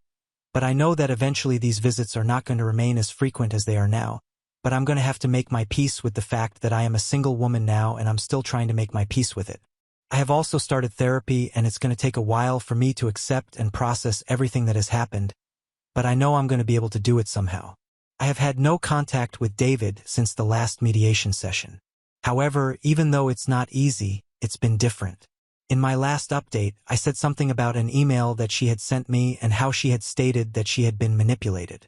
I couldn't bring myself to trust her back then because everything was just too fresh. But recently last week I decided to reply to that email. She had been sending me emails after that as well. She did not mention anything about the college fund and would just keep me updated on what was going on in her life. It was more like a one-way street where she would keep trying to talk to me and I just shut her out. However, every time she would send me an email, my heart would break, and I would just keep crying after reading because even though nothing sad was going on in her life, I just really missed the kid. So I decided to reach out to her and told her that I really missed her. Nothing else. I still maintained that she was not getting the college part, but she responded to that email saying that she didn't mind. She didn't deserve it anyway, and she had decided that she was going to go to a college near home and give up on her dream college because she didn't want to bother her father with a student loan. And anyway, even if she had asked him to apply for one and become a co-signer with her, he would have refused. He has been very clear on that front, and they're going to have to make do with the money that they do have, and he's going to help her out as much as he can. But she is also going to have to contribute and work her way through college like most of us have, and she's fine with that, or so she says anyway. We have been sending emails back and forth, and I told her that I would love to rebuild the connection that I had with her. But I need my time because after everything that has happened, I just can't process anything right now, and she understands that. She told me that I can take as much time as I need because she has betrayed my trust and she knows it, so I don't know what's going to happen from this point onwards, but I'm just hoping for the best, fingers crossed. Now on to the next story. Story 5. Narcissistic mom kicked me out at 18 to marry a rich guy, then invited me to her wedding after 6 years to look good, but I ruined her big day and now her new husband wants to leave her. Hi, so I'm 24F and for the last 6 years I have not been in touch with my mother, 46F, which is quite unfortunate since she was the only parent that I had. My father passed away when I was really little, maybe when I was around 4 years old, so he was never in the picture. He had an accident. It was his fault. He was driving drunk while coming back home from a party, and well, it did not too well for him. My mother had cut her family off after she got married to my father since they were not ready to accept the fact that she was getting married so young, and they had a lot of fights about it. But once she was pregnant with me, there was no turning back. My dad was pretty rich, and I guess that was one of the main reasons why my mother got married to him so early.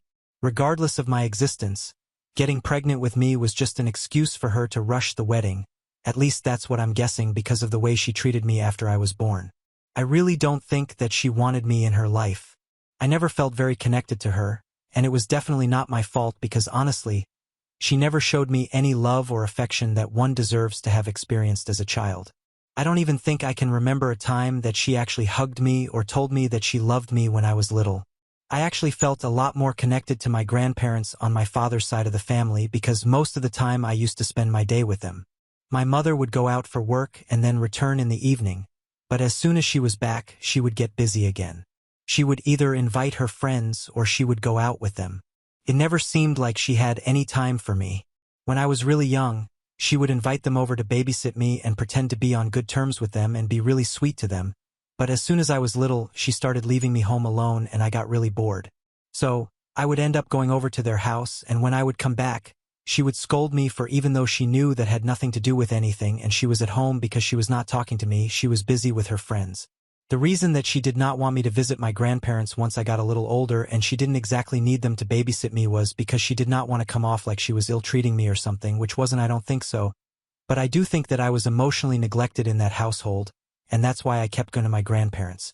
She was done pretending to be nice to them because now that I was older and I got 3 on my own, she did not need their help anymore, and so they had been discarded.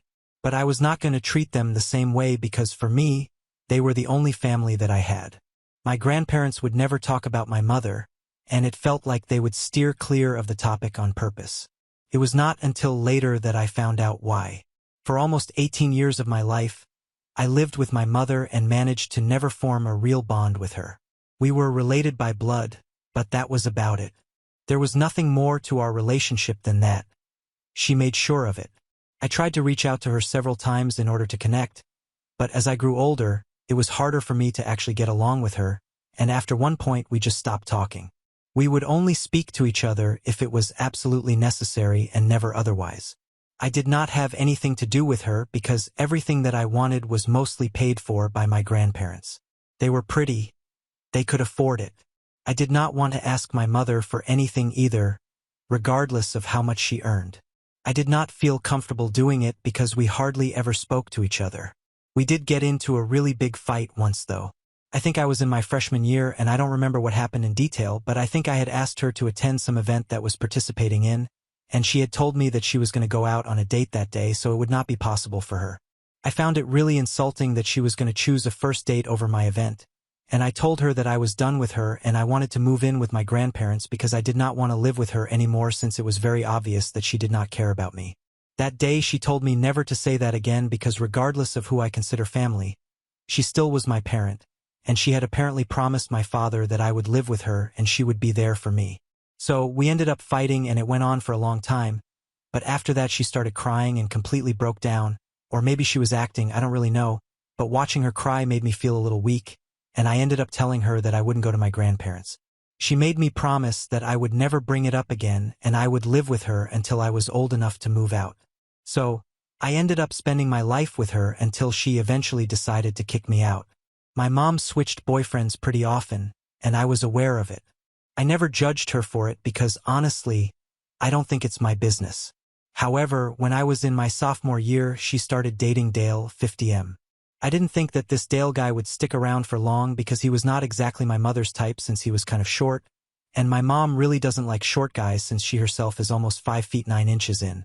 But then I found out that he was rich, and he was really filthy rich. He came from one of the most influential business families in the state, and they had met online on a dating app. Then it suddenly all started making sense. But he was putting in so much effort to get him to like her and acting so different and sweet around him. Whenever he would come over, she even introduced me to him, and that was something new since usually whenever her boyfriends would come over, I had strict instructions to either clear out or stay in my room and not make any noise that would disturb them. But with him, she actually treated me like family, probably in a bid to make herself seem like a good mother and a good person. I found it all a little disorienting and really fake, but it was not my business, so I did not say anything about it. They dated for 2 years, and then Dale asked her to move in with him. I was actually there when that happened because he did it at a family dinner, and he had specifically asked for me to be present there because he believed that with her, he also had to accept me, and he was ready to do that for my mom. So, technically he asked both of us to move in with him and even told me that I would have my own separate room there, and it would be much bigger than what I had now. I was actually really happy when that happened because I thought that maybe he would treat me better than my mother had, and I thought it was really nice of him. I thought that my mother would be pleased that Dale was so in love with her that he was ready to accept me as his own daughter and treat me like that, but for some reason she did not like it one bit. And after Dee left that day, she told me that she had to discuss something very serious with me. I think she was not happy about the fact that even after getting together with Dale, she would still have to deal with my presence in her life, and she wanted to make sure that I did not go with her to the new home. So, she told me that now that I was legally an adult, she did not want to be tagging along anymore. I did not even understand what she was talking about until she explained to me that now that I had turned 18, she wanted to move in by herself. She told me that she could understand why Dale had assumed that she would want me to come along with her, but that was not the case. She wanted to have a life of her own now, and she was done being a mother to me. She told me that she believed now that I was an adult, I was old enough to handle life on my own, and I didn't even have to worry about money because my grandparents were well enough to handle everything for me, and in a couple of months I was going to be in college, so I shouldn't take it too hard. I was really shocked that she was actually acknowledging the fact that she did not want to be a mother to me anymore, but then again she had never really been a mother to me at any point in time, so that's not too surprising that this was her take on the entire situation. I did not say much to her that day. I just told her that I would understand, and I really didn't care. I would have much rather stayed with my grandparents. I told her very bluntly that I did not want anything to do with her after this point, and she could do whatever she wanted to do. I did not want to be a part of her life anymore. I also told her that I could finally understand what she had when we had our first fight when I mentioned going away to live with my grandparents. It had always been fake. She did not even bother to deny any of it and just stood there without saying anything. The only thing that she told me before I left was that she would only request me not to say anything about this to Dale because it would ruin his impression of her. It was really laughable, but I told her that I wouldn't say anything because honestly, I did not care anymore. I did not even care enough to ruin her life. That's how relieved I was now that I could finally go away and live with people who actually wanted me around them. I left her home that very night and never went back. Whatever I had left there, my grandparents retrieved it for me a couple of days later, and soon enough we had cut all ties with her. From then on, I have never looked back, and I have had absolutely zero contact with my mother. So much has happened since then. I have graduated from high school, then from college, and I even got married and had a child a couple of years ago. I am a mother myself now, and I can't imagine putting my child through whatever she put me through, so there is no forgiveness for her. That day after I moved in with my grandparents and I told him everything about what my mother had said, I got to find out a lot of things about her. I found out that my father was actually not in a rush to get married and wanted to enjoy his life, but then she got pregnant with me and obviously, she kept the baby because she wanted to get married to my dad so that she could spend the rest of her life living off of his money.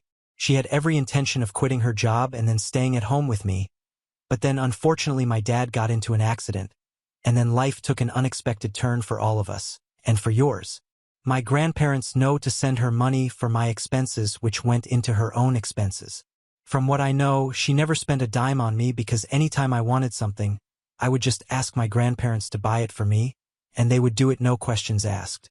She was clever enough to keep her mouth shut about the money that she was receiving from my grandparents so she could continue pulling off this huge scam.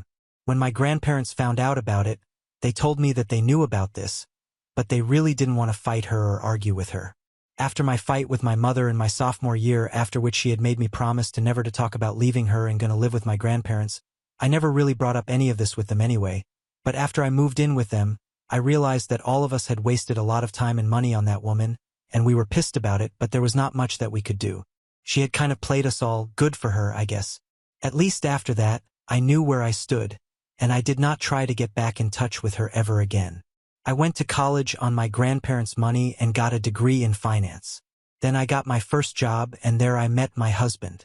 We were together for 2 years before he proposed, and then we got married about 1.5 years ago, and 3 months back I had my first child with him, our daughter. Life has been pretty good to me after I cut ties with my mother, and I don't have much to complain about. I am really lucky that I had such supportive grandparents with me standing by my side every step of the way, and after that, I'm really thankful for my husband who completed me in every way possible. As for my mother, she was really living it up with her new rich boyfriend and new rich friends and a home in the rich neighborhood. I know that because my grandparents did kind of keep tabs on her, and other nosy relatives would oftentimes tell them about what she was up to. She had undergone a complete makeover, and now she was part of the elite club and was too high up there for her to bother looking down on us, but I didn't care. She could do whatever she wanted to.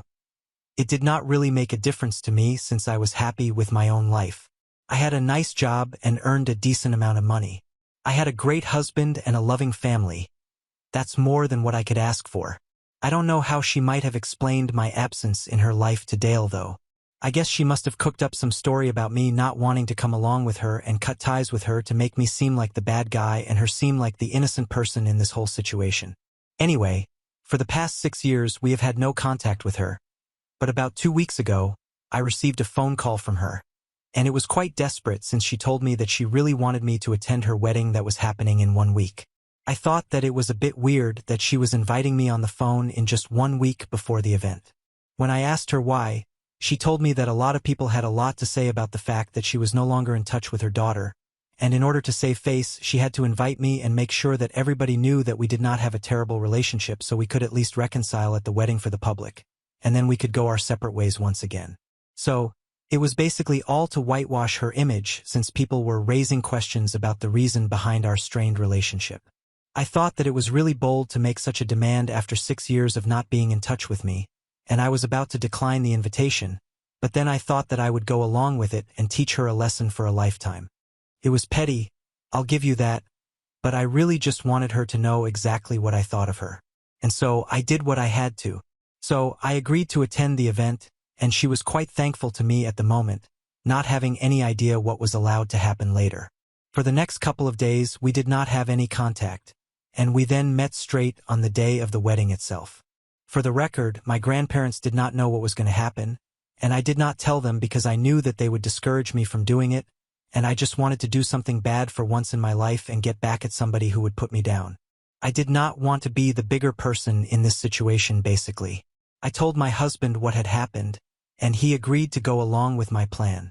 So, on the day of the wedding, I showed up with my husband and my daughter. We had shown up right before the ceremony, and after that, once the vows had been exchanged, she started attending to all the guests, and when she came to us, she made a huge show of hugging me with tears in her eyes and reconciling with me. She kept talking about how difficult these past 6 years had been without me, and how she was so happy that I decided to apologize and attend her wedding. I was really confused, but then I figured that she must have come up with some story where I was the bad guy and I was the one who apologized to her and accepted the invitation. I didn't care about it because everything would be exposed in just a matter of an hour or so. Even Dale came up to me and told me that he was so glad that I had chosen to reconcile with my mother and apologize to her, and told me that he hoped that nothing of this sort would ever occur again. And he looked quite serious while telling me that.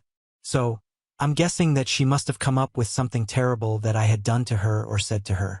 Anyway, after all that was done, people started making the wedding speeches, and after the people who were supposed to make the speeches were done, I decided to get up and put my plan into action. When I stood up, my mother started looking really alarmed, but she couldn't actually tell me to sit down or whatever since that would be a little weird. So she had no choice but to let me get to the mic and start speaking. I started off congratulating the happy couple, and then I started telling everybody about what a wonderful mother she had always been to me.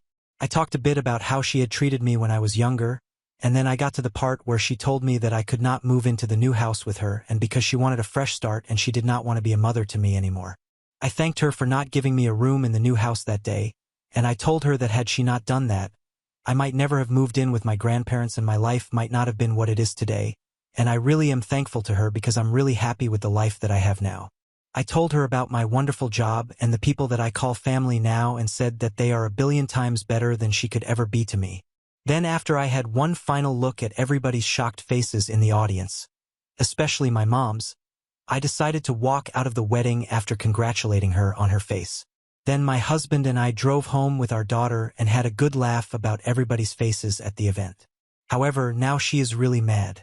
I'm not concerned about that, but unfortunately, she got in touch with my grandparents. She told them all about what had happened at the wedding, and now my grandparents think that I took it a little too far and I should have just declined the invitation if I did not want to go instead of attending the event and then ruining it for her. They think that it was really petty, and I agree with them, it really was, but I don't think that I did anything wrong. She had the audacity to call me after 6 years of having no contact with me. I think what I did was the right thing to do. Somebody needed to take her down, and I did what I had to do. I have no regrets about what I did, but my grandparents think that it would be better if I apologized because right now her life is in shambles after my speech. Obviously, since now all her lies have been exposed, and I'm guessing that Dale also has a huge problem with what I said. Now that the truth is out, people are obviously not going to like it and the consequences of her own actions, so I don't see my fault here. Am I the a-hole for attending my mother's wedding and making a speech about how badly she had treated me earlier? Update 1. Hi, so I decided to talk to my grandparents and I explained to them just how hurt and angry I've been in the past. They told me that they understood, but the mature thing to do would have been to just decline the invitation and block her number. She had only been able to contact me because it was a new phone number and I didn't know it was her.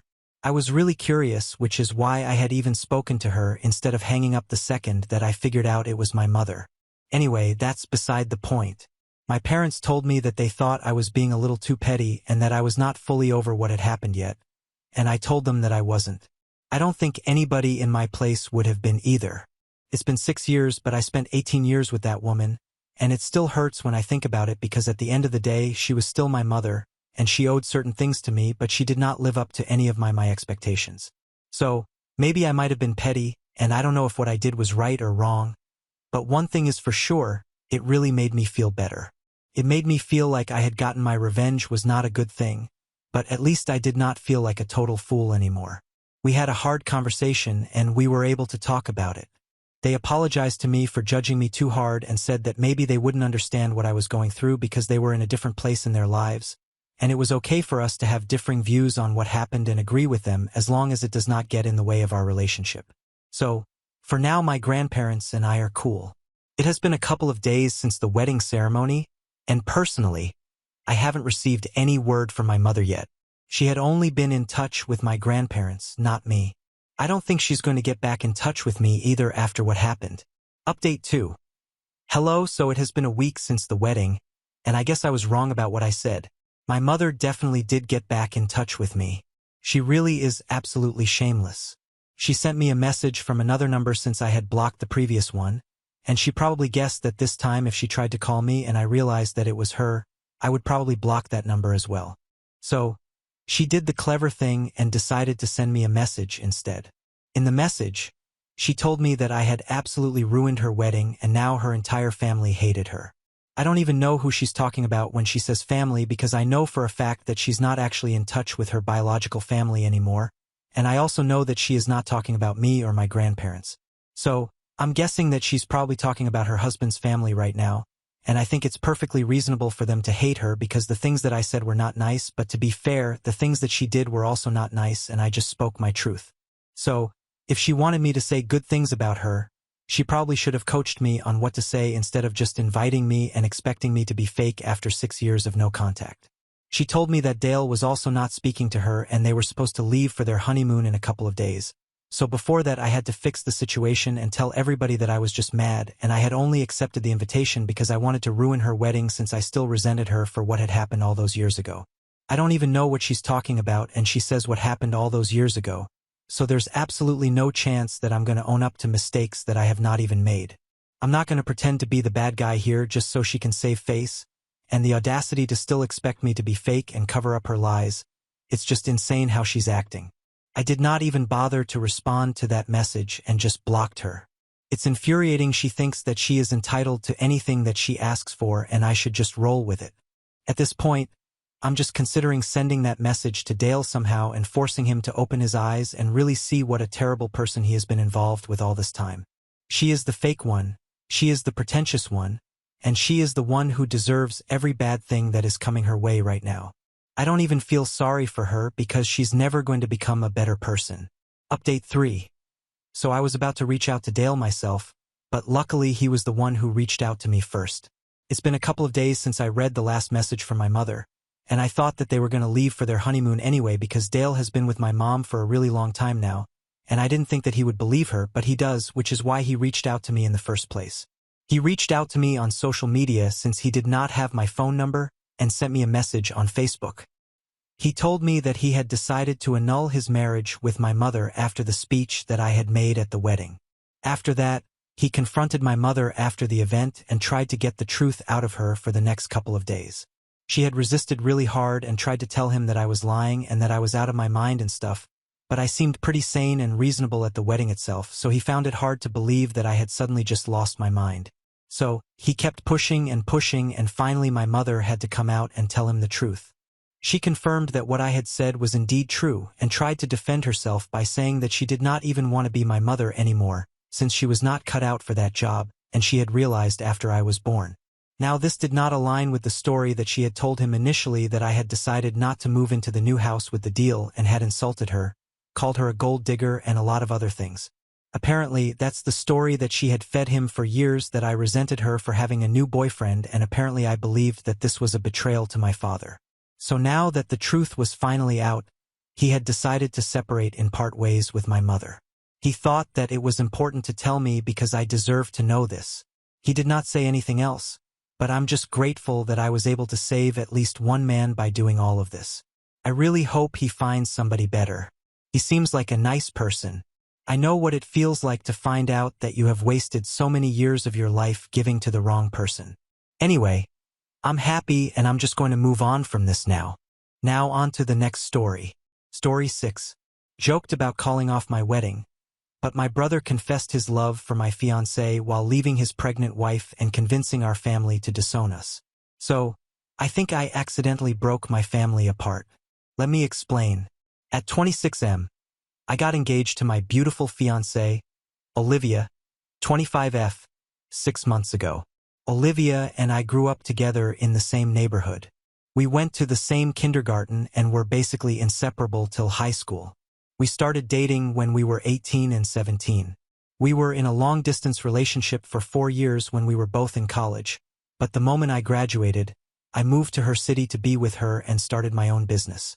I had enough of being apart from her during our long-distance phase, and also the timing couldn't be better.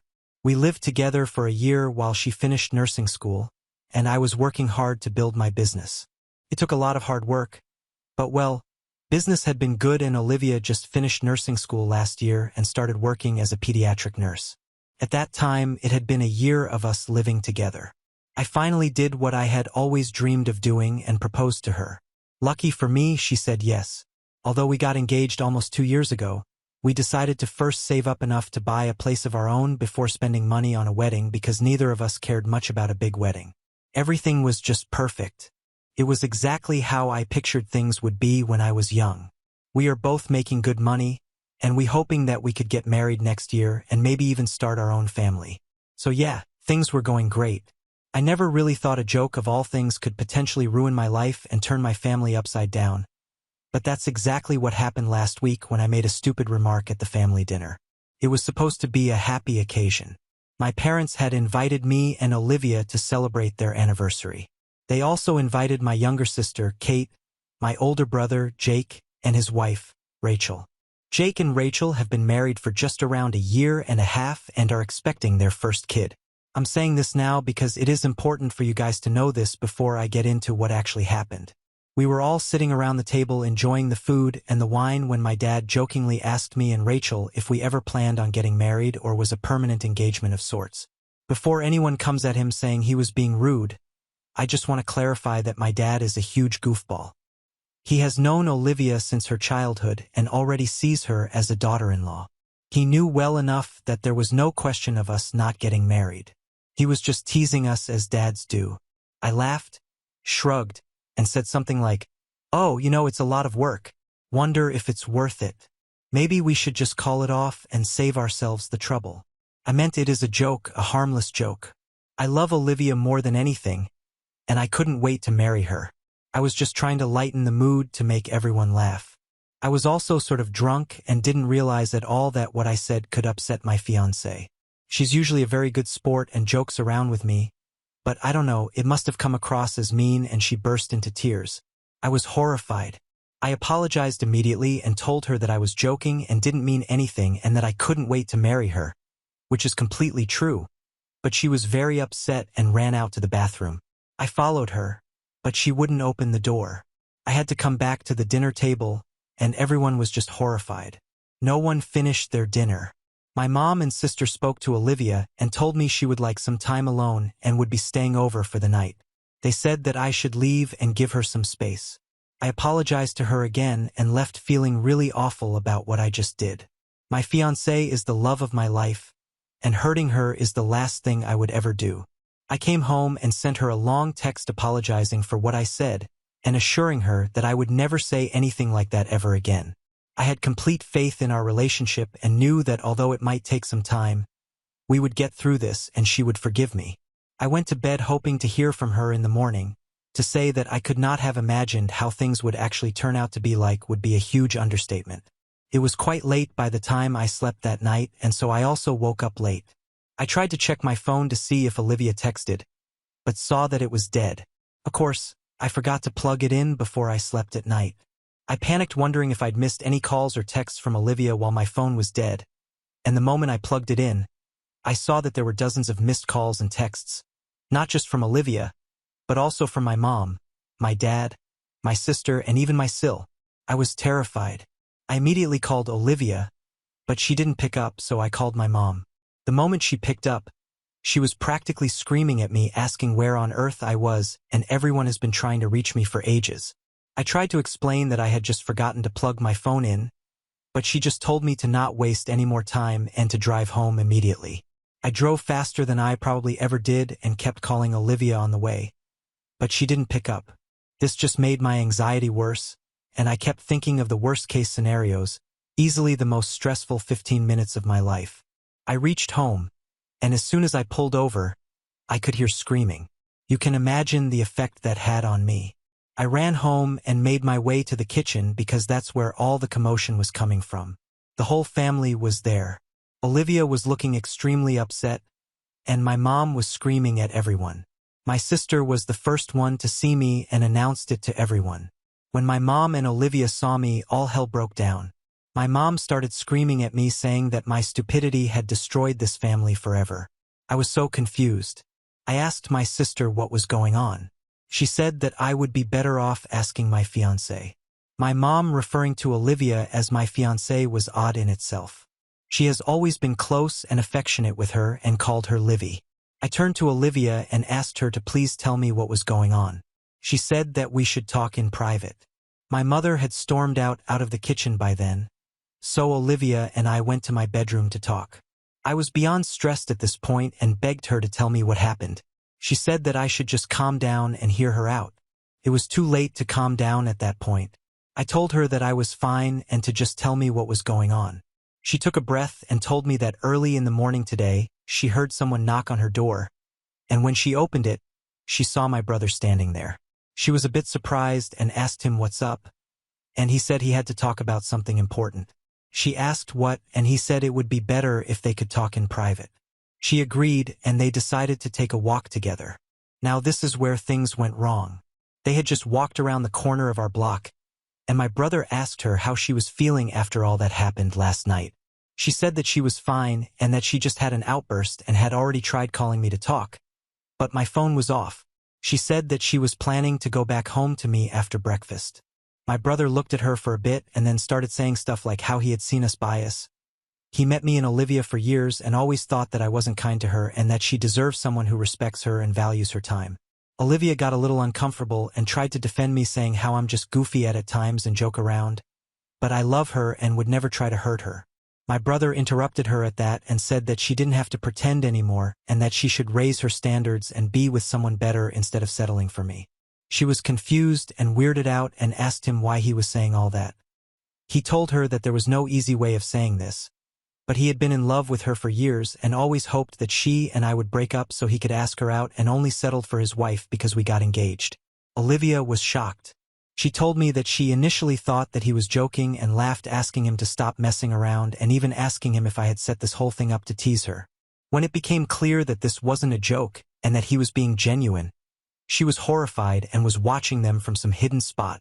He told her that he hoped she would think about it and give an answer to him because he wanted to marry her and would never make her wait so long with a ring like I had.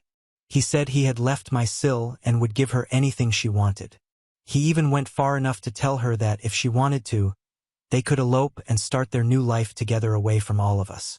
As expected, she was horrified and told him off, saying he was a monster for doing this to his pregnant wife and that she was disgusted with him. She stormed off and came back to the house. She wanted to quickly say bye to the family and come back to our place.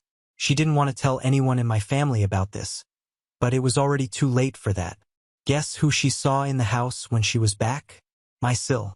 She was sobbing to my mother and sister, and when she saw Olivia, she got so angry and literally lunged at her and had to be held back by my sister. Pretty dramatic, as you can imagine. Apparently, when she woke up that morning, she saw that my brother wasn't there. And after looking for him around their apartment, she found a note on their bedside table.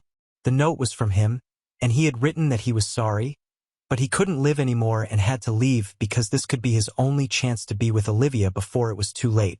She checked, and apparently he had taken his clothes and some other stuff from the apartment as well. The poor girl was obviously devastated and tried reaching out but realized that he had blocked her. So she decided to check if he was at my mom's place, and just after she reached, she saw Olivia and just went livid. There was a lot of screaming and a lot of name-calling involved. Olivia was called a home wrecker, among other things. My mom was incredibly embarrassed and took it out on Olivia and me. My dad tried to calm things down, but my mom just told him to not interfere. They all tried to reach me, but of course, as luck would have it, I was unavailable. My S left our house saying that she would never forgive this family because it is because of us that she has to be a single mom now. By that time, I had spoken to my mom and was already on my way. Apparently, they had tried to call my brother as well, but he was not getting back to anyone. So that's what happened. I honestly was too much in shock to even process all this for a while. I just stared at her. I don't think I have still processed it honestly. Olivia said that she had tried to explain that she had no clue about all this, and this was the first time my brother had said all this. I know for a fact that's true. I can't believe that he had apparently been feeling these things for so long. I know for a fact that's true. I was disappointed and angry at my brother, of course. But I was even angrier at my mom and sister for trying to make Olivia for what happened. I mean, I can maybe understand my S being unreasonable and blaming her, but it's unfair for everyone to just team up against her when she has done literally nothing wrong and was already feeling bad about the whole thing. I apologized to her for everything she had to hear and for not reaching home sooner. I then told her to go out and wait in the car while I spoke to my mom and my sister. While she was out waiting, I tried talking to my mom and sister. My mom was still being incredibly unreasonable and told me that this whole thing could have been avoided if I had just controlled my words and not said the whole thing about calling off the wedding. I can't believe how stupid that is. Anyone with functioning brain cells would understand that I was making a joke, and even if I shouldn't have said that, I don't understand how no one was blaming my brother because no matter what I said or did, he was the one who ruined everything by doing what he did. I told my mom that she has to apologize to Olivia because none this is her fault and she deserves to be treated with respect. This just made my mom angry, and she told me that she would never say a single kind word to her for luring her son and being a home WR. I couldn't believe what I was hearing and told my mom to take back what she said. My sister said that there was no way that my brother did this out of the blue, and that Olivia must have hinted to him that she wasn't happy with me because why else would he be bold enough to leave my sill? My mom said that Olivia and I had ruined this family and her chance of being a grandma because my sill said that she would never let anyone from this family get near her or her future kid ever. I tried to defend again and make them see logic, but they just told me to get out and never step foot in this house ever again. I was also incredibly angry at their stupidity and decided to leave. I drove home with Olivia. The two of us are still very upset and don't know what to do. I've been questioning myself, and all the things my mom and sister said have been repeating in my head, and I don't even know what to believe anymore. I'm just my mom and sis will get back to their senses and see that they're blaming the only innocent person in this scenario. I have tried to reach out to them, but my dad let me know that none of them wish to speak to me or Olivia anymore. Am I the a-hole for making a joke? Update 1.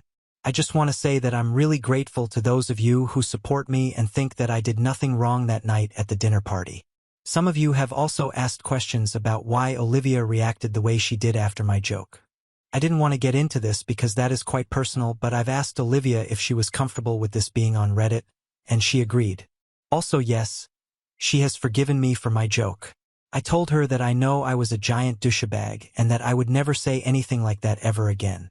Our relationship is as strong as always, and I know we can get through this difficult time together. So here's the thing, even though Olivia and I had discussed that we would stay engaged for a while and focus on bigger goals such as buying our house before getting married, she was actually starting to get a little insecure about it. Apparently, she had overheard a few of her coworkers gossiping about her and her permanent engagement at work a couple of months ago, and it had made her really upset.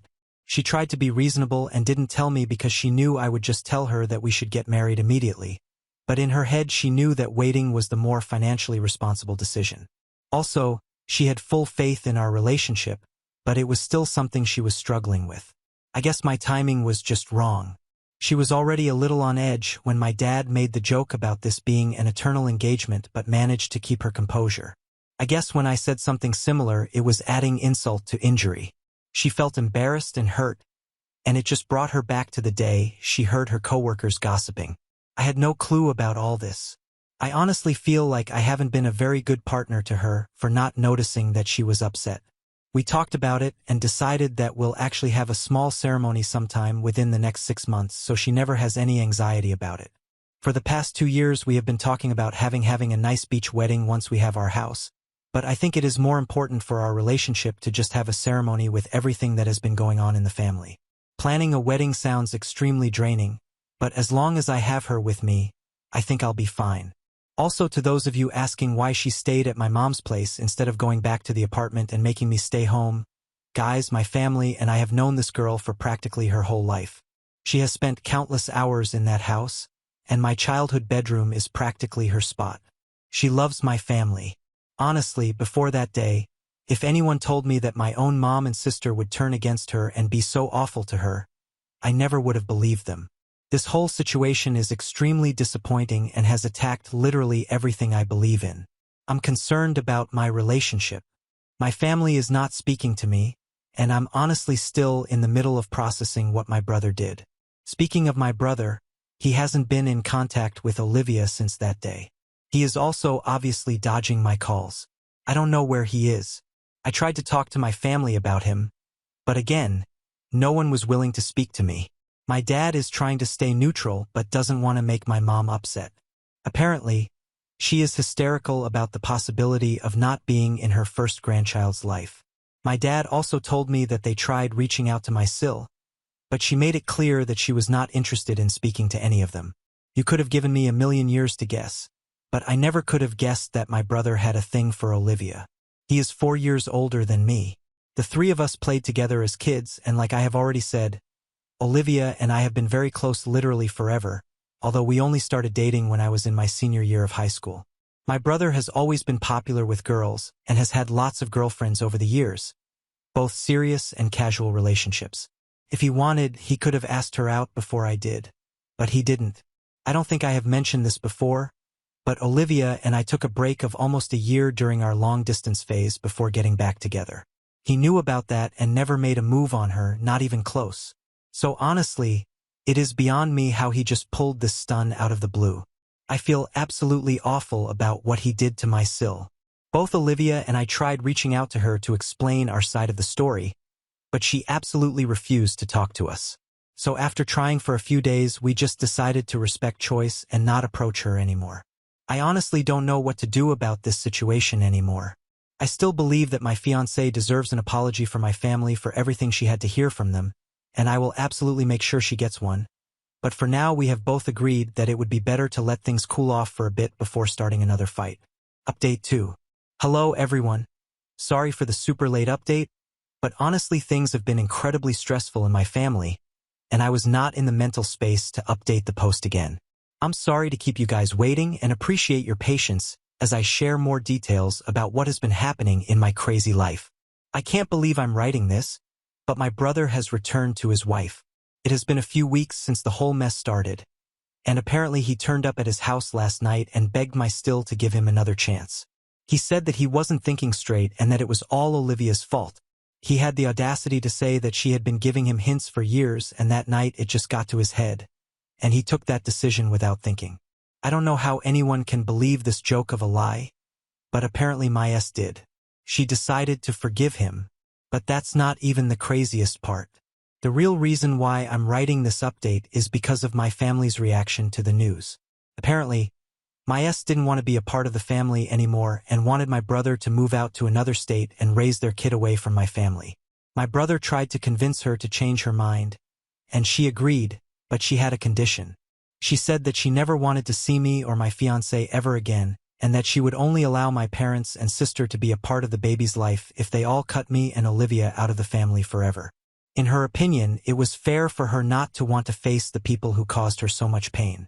My brother broke the news to my family, and I am genuinely upset to say that they chose him and their future grandkid over me. My mom and sister aren't even speaking to me. It was my dad who drove over to my place to break the news. I tried to defend Olivia and I, but my dad just told me to let it be and not to make matters worse than they already are. The disappointment I feel towards my whole family cannot possibly be described in words. This was just a few days after my last update. It has been a couple of weeks since then. Olivia and I have been going through a rough patch. Despite my best efforts to reassure her that none of this was her fault, she still feels guilty about me being cut off from my family. Honestly, I could not care less about that at this point. More than anything, I am angry at them for being such cowards and proudly choosing the worst possible stance on this. I've tried to put all of this behind me, but I just can't seem to do it. I've been trying to think of ways to get back at them despite Olivia telling me that I should move on. Let's see, maybe I will come up with something. At the very least, I want to teach my brother a lesson. Update 3. I've got an interesting update for you guys. As I have already mentioned in my last update, Olivia and I have been really upset about how my family is trying to deal with this whole incident. It is clear that my brother only returned because he realized that Olivia would never even think of being with him and he had nowhere else to go. We don't blame my S, of course. It must be daunting to even think of being a single mom, but we also know that it isn't fair to her at all.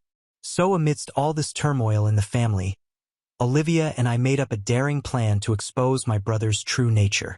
It was a risky move, but one we were willing to undertake for everyone's best interest. I had no doubt that my brother was the same person who didn't hesitate to leave his pregnant wife for his own brother's fiancée.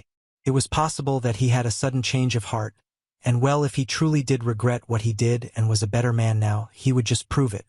So the plan revolved around Olivia figging interest in my brother, luring him into a trap, and finally exposing him in front of everyone the way he deserves to be. The biggest risk was, of course, that my brother would see this coming and tell his wife and my family that it was really Olivia who made him act this way and lied about everything. But well, no one was on our side anyway, so we had nothing to lose and everything to gain. We were really nervous, but Olivia was determined to see it through. The plan was that she would show up at my brother's workplace during lunch hour, tell him that she had made a terrible mistake, and bring him to a restaurant to talk about their future. My part in this whale plan was to make sure my S was also there in the restaurant waiting to catch him in the act. I knew that even though it was almost guaranteed that my brother would follow Olivia to the restaurant, I would have a hard time making my S even hear me out, but well, we had to give it a shot. We went the whole 9 yards too. Olivia took off her engagement ring to be fully convincing. As expected, my brother folded instantly. All it did was show up and fake some tears and sincerity. She told my brother that she was just scared to admit the truth and had finally gotten the courage to leave him. Showing him that she was not wearing her engagement ring, any doubts he had disappeared after that. Surprisingly, I also did not have a hard time convincing my S to come with me. I think that in her heart the poor girl knew the truth the whole time. We waited at the restaurant, and sure enough Olivia came in with my brother. The aftermath was spectacular. My Sil confronted him in public, screamed and threw a drink at him. My brother looked like he was living his worst nightmare, which was probably the exact scenario. He got super angry at Olivia and started shouting at her. But that's when I stepped in. I had enough of this guy disrespecting her. Nothing a solid punch can't fix. I would say I walked out with my S and Olivia, and we drove straight to my mother's house. We told her everything, and after a few moments of disbelief, my mom broke down and apologized to Olivia and me for everything she had said in the past. My sister did the same, and I'm so grateful to say that I have got my family back. In the aftermath of all this, my brother is left to face the consequences of his actions. We have made it clear to both him and Mile that he is not welcome in this family anymore. But she and her future child will always be family. Mile is a wonderful woman, and she deserves to be with someone who cherishes her. I know for a fact that she will find that someone. Olivia and I have assured her that we will be there for her and my future niece or nephew and try our best to make sure she never feels alone or overwhelmed. She is still pretty shaken, to be honest. We all are, but I am sure we will all be better with time. Now on to the next story. Story 7. Brother is convinced his wife cheated because their daughter looks just like her and nothing like him. So he's demanding a paternity test and threatening to file divorce. I, 20M, have a brother called Jack, 29M, who is married to his wife Amy, 26F. About 2 years ago they had their first child, Lisa. On our side of the family, we all look extremely alike. Both of our parents have brown hair and brown eyes, so do me and Jack. Amy, on the other side, is from Norway and looks very different. She has blonde hair and blue eyes and generally has a very Scandinavian look to her, opposed to our very American look. So, to what I thought was no one's surprise, of course, Lisa got features from her mom. They look pretty much identical, and it seems like they look more alike as time passes on. This was all fine from my understanding. I don't know why it even would be a problem, but about 1 year ago, my brother started telling me about how his coworker has a daughter that looks like the female version of him. He said that everyone said that the firstborn, especially if it is a daughter, is the spitting image of their father. I did not find it that weird, as I had heard that before, but I think it is kind of obvious that genetics works weird and in different ways, and what is common is not always what happens to everyone. I told him just that genetics works in surprising ways sometimes. However, as time went on, he started saying more stuff like this, like asking me where I thought Lisa got her blonde hair from, which obviously was from Amy. He did this with other stuff like the nose, the eyes, the little mannerisms Lisa has. It was extremely obvious it was from Amy, which I always told him. Now I have found out that he is demanding that they take a paternity test, as he is extremely sure that Lisa is not his. Amy is extremely distraught by this and has tried to explain to him that Lisa is his, that she just got stuff from Amy, and that happens. He is threatening her with divorce if she doesn't agree to do a paternity test, as that would be his confirmation on that she cheated. She got to our parents' house and broke down telling us all this. Our parents have texted him and called him. I have too, but he is now angry with us too because we are taking a cheater side. His words. She and Lisa is staying with us, and she is extremely confused on where all this is coming from. I called my brother in yesterday, and this time he picked up the phone. I managed to have a conversation with him and asked him why, if he had any evidence that Amy ever did cheat or why he thought so. He basically told me that he did not have any evidence, but he knew and was 100% sure on that. I asked him why and how. He told me that firstborn daughters always behave, look, and are a carbon copy of their father, but Lisa is not even remotely like that. He said that if it isn't like that, Then Lisa would at least have some features from him, which she don't. I was getting angry at him because it just seems so weird to even come to that conclusion. I told him that he was an idiot for all of this and that he will regret all this later on. He hung up and is even madder at all of us, saying that Amy has manipulated us all and that we can't crawl back to him when the truth is out. I have not told Amy that this is the reason or that I have talked to him because I don't think she will react that well to hearing this. However, my parents are saying that it was extremely unnecessary of me to behave like that when I got talking to him, as this may have been our chance to have a mature and serious conversation with him. Comment. He told me that firstborn daughters always behave and are a carbon copy of their father. This is evidence of a delusion belief system that's been reinforced by pseudoscientific clickbait websites. Rather than fight with him over his delusion, it would be better for Amy to burst his bubble with real science. He actually doesn't need permission to do a test, so make him do it all himself. Do the swabs and mail them off so he can't create a new delusion that the test was wrong or fake. Your brother might actually be mentally ill, or just dumb and naive enough to believe the internet. Comment. This is what makes me think it's just delusion. If I thought there was a chance a kid wasn't mine, I'd just do a DNA test in secret. You're going to blow up your marriage without being sure. Comment. If he's dumb enough to not understand very simple genetics, he is too dumb to figure out how to get a paternity test done. Comment. I can almost guarantee that this is projected guilt and that he cheated on her at some point. Now he's reaching so hard he's going to dislocate a shoulder. Comment. Someone should imply that if the first child is supposed to look like the father, does that mean Lisa isn't his first child, and watch the mental gymnastics? Comment. Ntia, your brother is dumber than a box of rocks. Or this could be a mental crisis brought on by some unacknowledged insecurities that he has. Either way, I don't think there is anything wrong with how you reacted. Comment. Totally agree, your brother is an idiot spouting misinformation and spiraling badly. Opie. My niece is an exact copy of my sister, whereas I look nothing like my mom until I was 20. Everyone is different, and if your brother wants to blow up his marriage by making false generalizations, then I don't know what else to call him but an idiot. Clearly, he's got some bad friends or is projecting from his own infidelity. Comment. Yep, my daughter is my little mini-me. She doesn't have even a hint of my husband in her. My coloring, features, build, temperament, the lot. My son is a perfect blend of both of us. Genetics are just like that sometimes. It's not like Opie's niece came out looking like the milkman or the guy next door. She just looks like her mom. Opie. My brother's eldest is the spitting image of me, her auntie. His youngest is very like my eternal family. The middle daughter is a complete blend of the two, skinny shrimp like her dad, his mannerisms, but has the hair color, eye color, and facial features of her mom. You can see the similarities between the eldest and the youngest, but the middle looks completely different from her sisters, while at the same time the most like her parents' genes are weird. Edit.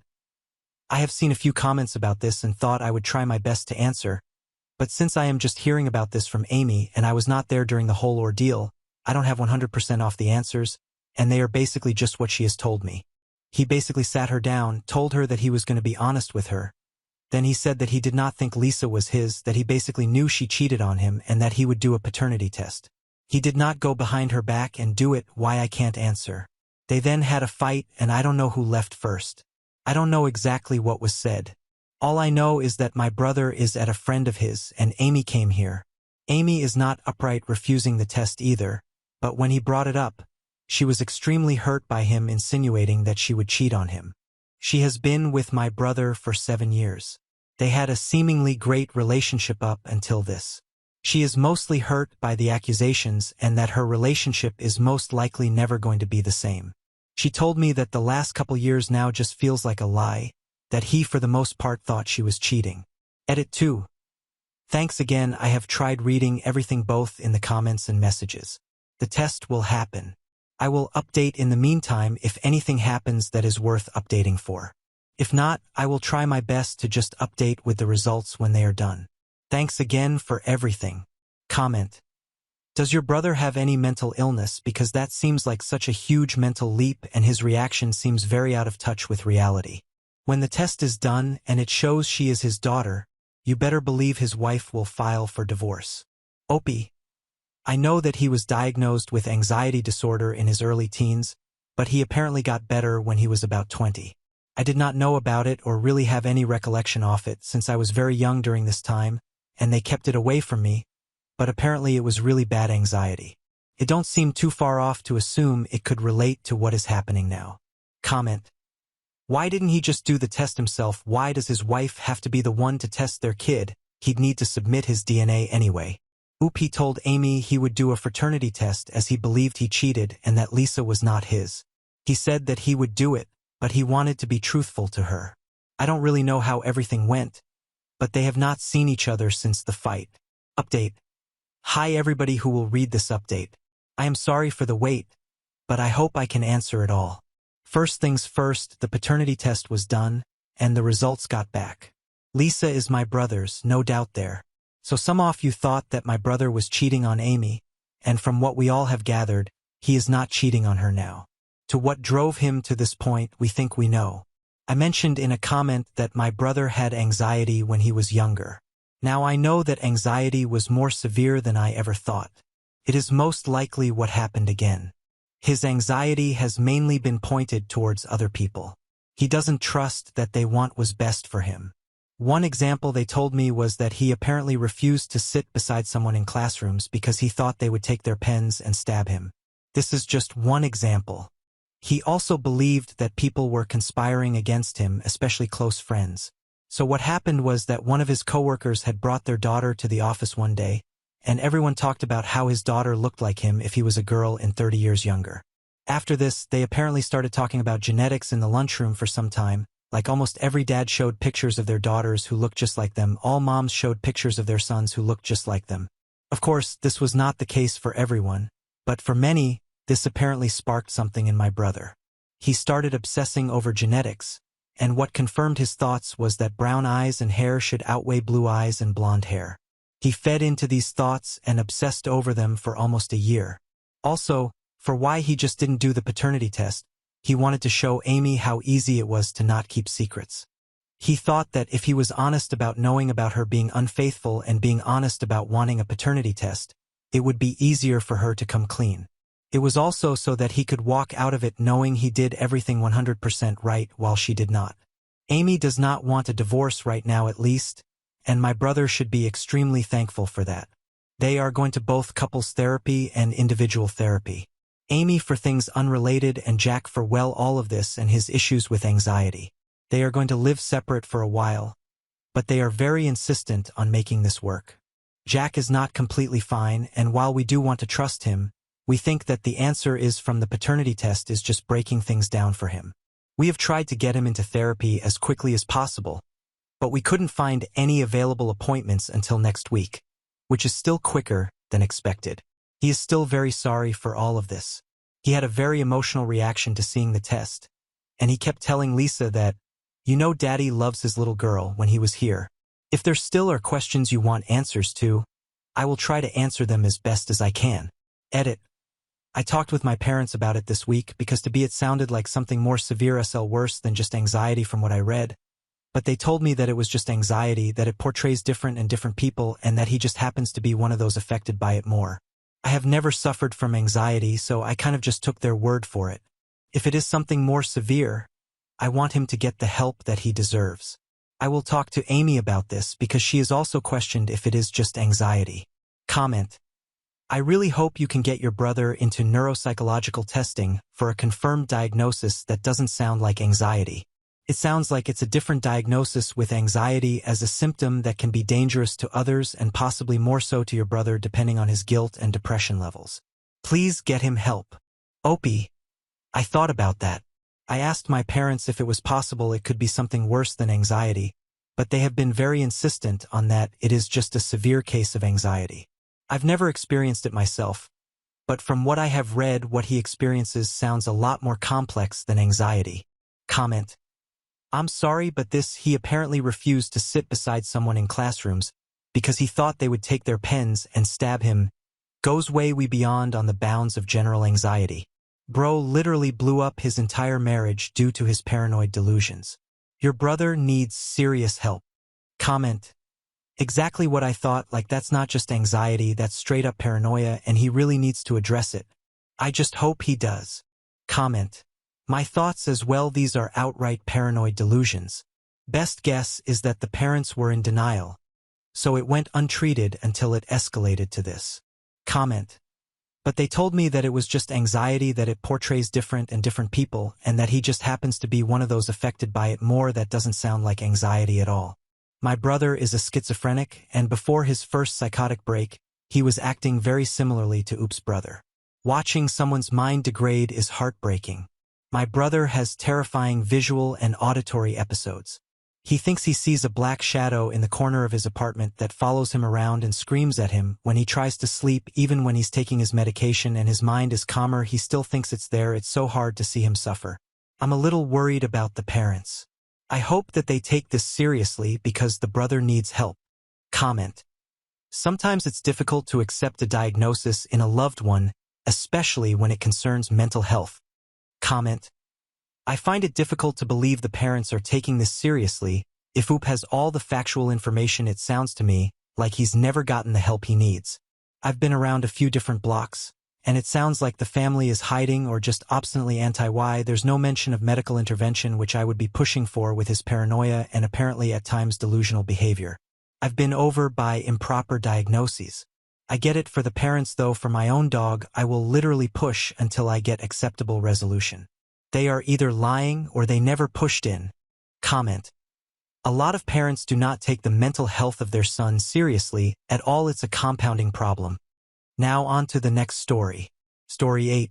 Cheating GF tried to win me back, but I ignored her because I had supported her for years. Then it turns out she had an affair at her job.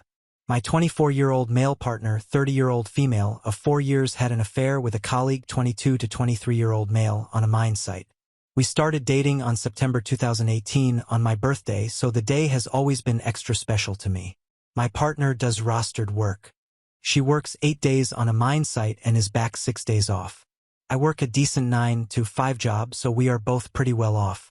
She's also an international resident, so I had decided to help her get her visa to stay. We applied for the DAO SLS spouse visa at the end of 2020. For the first 3.5 years, our relationship was really good. We both loved each other and were doing so much together. Unfortunately, some clashes between her and my mom led to us moving out and renting a place for 6 months. She knew how to do everything. She's extremely independent, knows how to take care of a house, and cooked really good food. I, on the other hand, was a bit of a dropkick and didn't know how to do any of that properly. Mom looked after me a bit too much, which handicapped me a lot when moving out. Whilst I was working every day and being very smart with our money, we never had any money problems. I was also a bit selfish as a 23-year-old who tended to spend a bit too much time at the computer and away from household chores. I did make sure I spent some time with her though. We watched some good shows like Game of Thrones, Money Heist, and Merlin. I did, however, clean enough to ensure we got 100% of our bond money back. I did all the deeding by hand. After our 6-month lease was finally up, we bought a place together. This was around September 2021.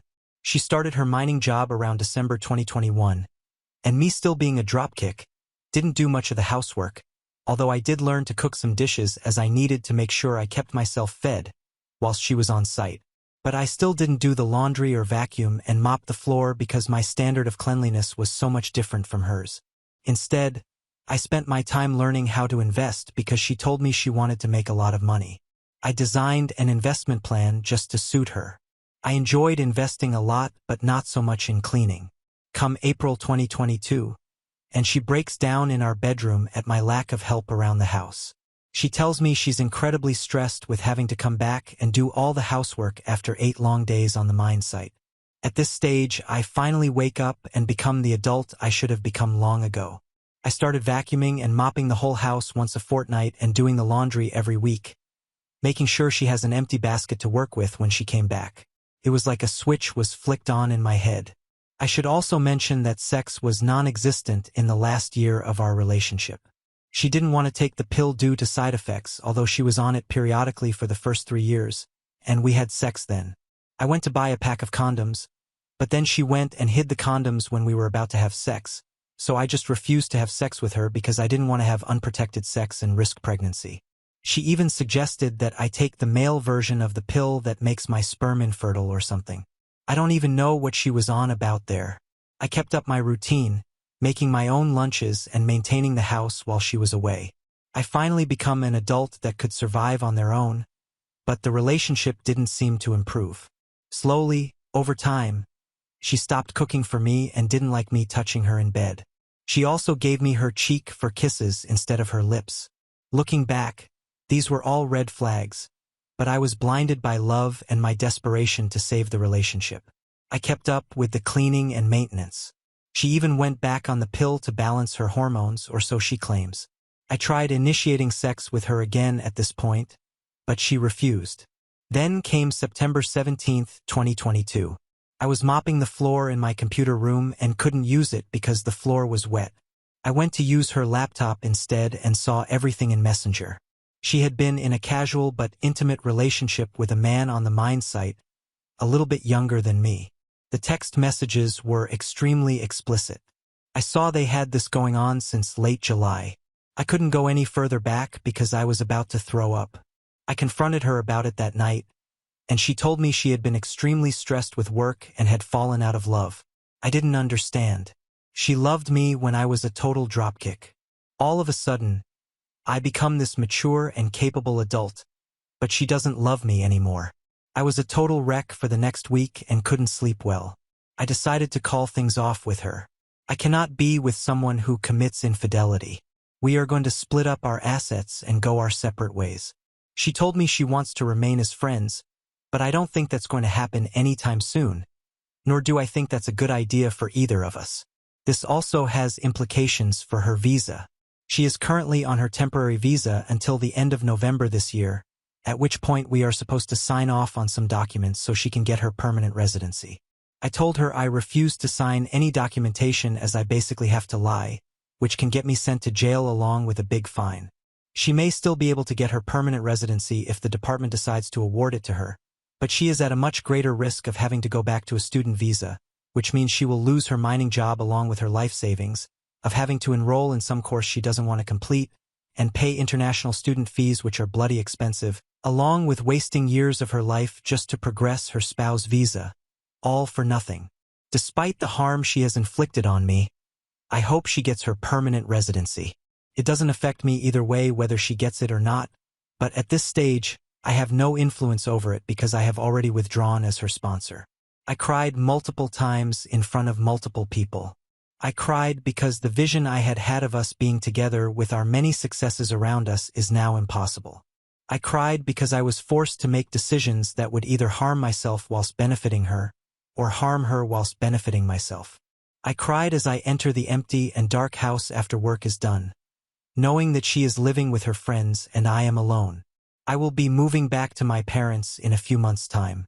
It makes no economical sense to stay out here on my own without a partner. Update 1. First of all, a massive thanks to everyone who took the time to read my first post and took even more time to drop a comment of support. I'm glad I came to this subreddit. The first 2 to 3 months after D-Day was torture. I was living alone in my house. I hadn't moved back with my parents yet, and my mind was always on her and how she could make such a poor life decision given how intelligent she is or was. I don't think she's so smart anymore. With the help of friends, family, and the subreddit, however, I managed to push through, finalize our separation, and move on. I liquidated our investments. I told the immigration agency that we are no longer together, and I withdrew as her sponsor to stay on the safe legal side of things. I gave her share of the house. I bought out her share so the house is mine and investments to her, and I left it at that. Whilst all of this was going on, she would make pathetic attempts at making amends, like washing the bed sheets and making the bed whilst I was at work. She bought me 6 jars of Pringles one day, and on another, she texted me offering to give me a lift because it was raining slightly. I messed up the bed when I got back from work. I declined her offer to drive me home, but I did eat the Pringles that she bought. I wasn't going to let those go to waste, but that didn't change the way I felt about her at all. To anyone reading this, all of those things were done out of guilt. It's not love, it's guilt. There is a massive difference. She didn't do those things in the 2 months or so leading up to D-Day, so why is she only doing it after I found out? It's because she's guilty and she feels it.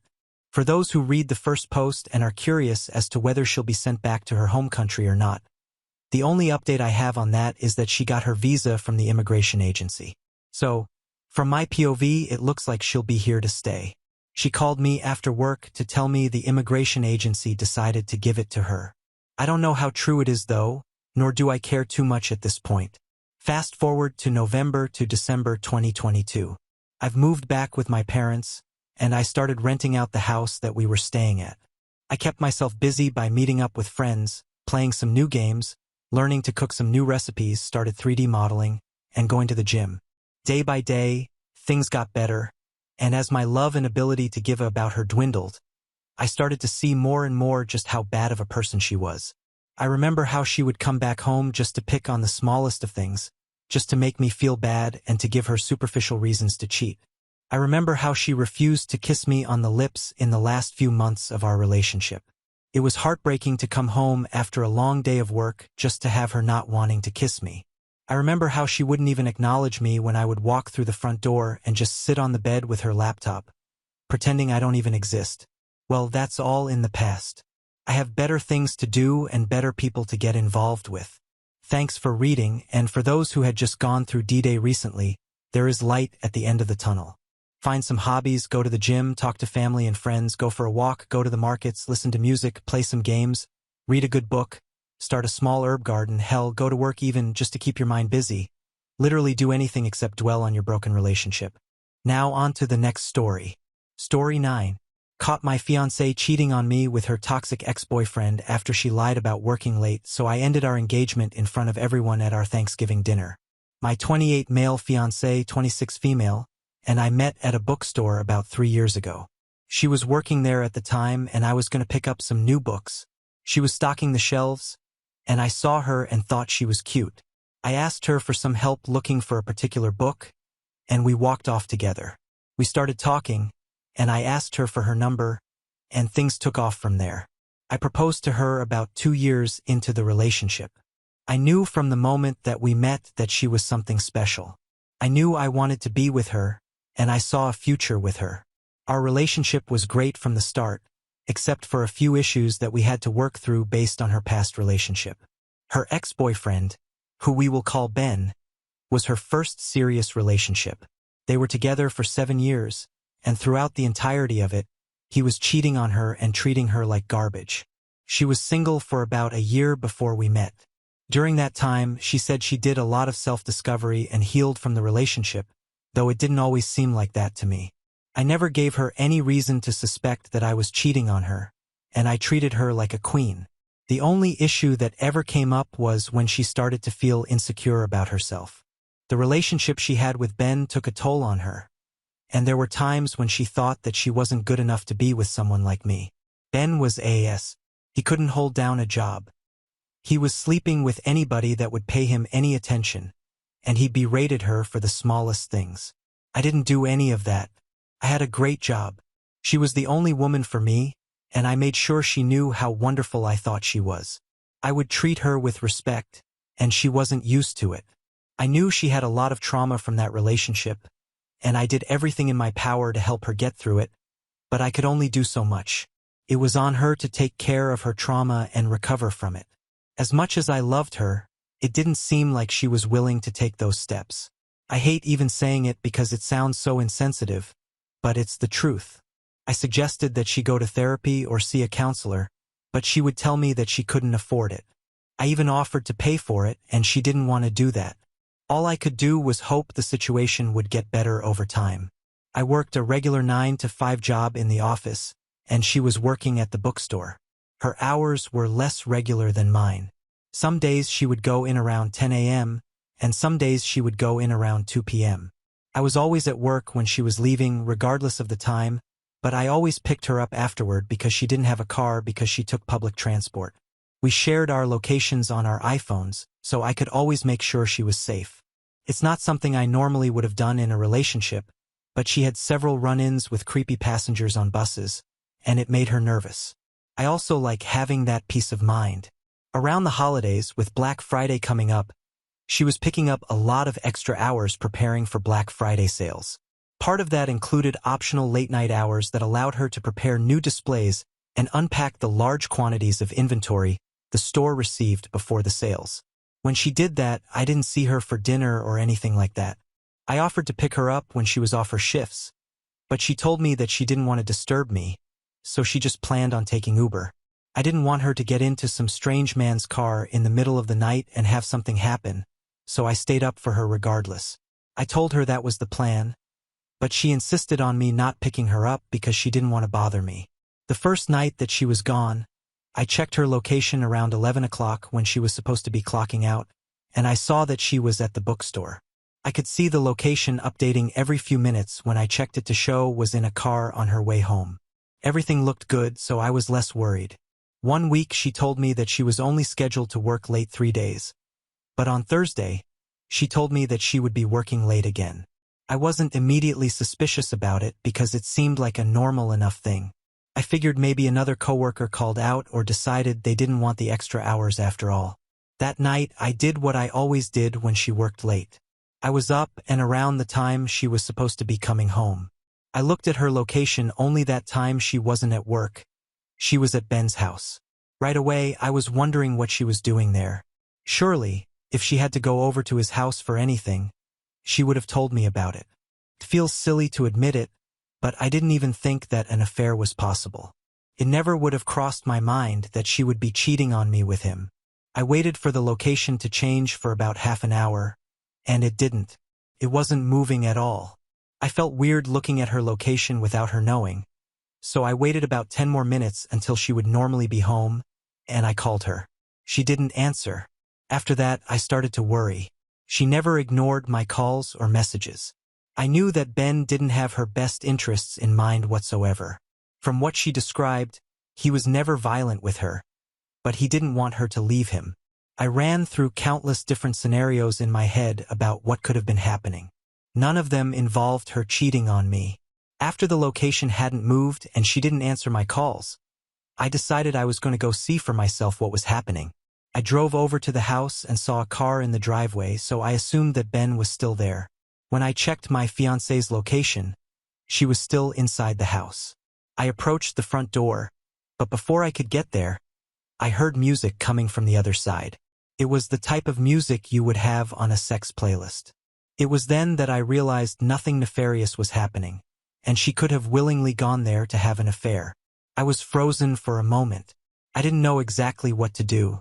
I had a pretty good idea about what was happening in the house, but I figured if I knocked, they could play it off as something that it wasn't. I ended up going back to my house and waiting there. My fiancée didn't come home for about another 45 minutes after I got back. I just rolled over and pretended to sleep while she got ready for bed. I asked her about work the following morning, and she told me that it was fine. She even made up a story about some drama that happened. She was lying to my face. She also told me that the late-night hours were going to be extended for a couple more weeks. I figured that she was lying about that too. She was preemptively covering for the time she was going to be spending with her ex. That same night, she ended up going back over to her ex's house again. I knew it was happening, and I was already preparing to break off the engagement. However, I didn't want to just calmly break it off. I wanted to get some kind of revenge against her. I thought about it for about a week when she was visiting him instead of working, and I came up with something. We were going to be hosting a Friendsgiving dinner at our house, and I figured there was no better time to tell everybody about her affair than then. I almost considered not doing it then because I didn't want to ruin the mood, but toward the end of the meal, I stood up to make a toast.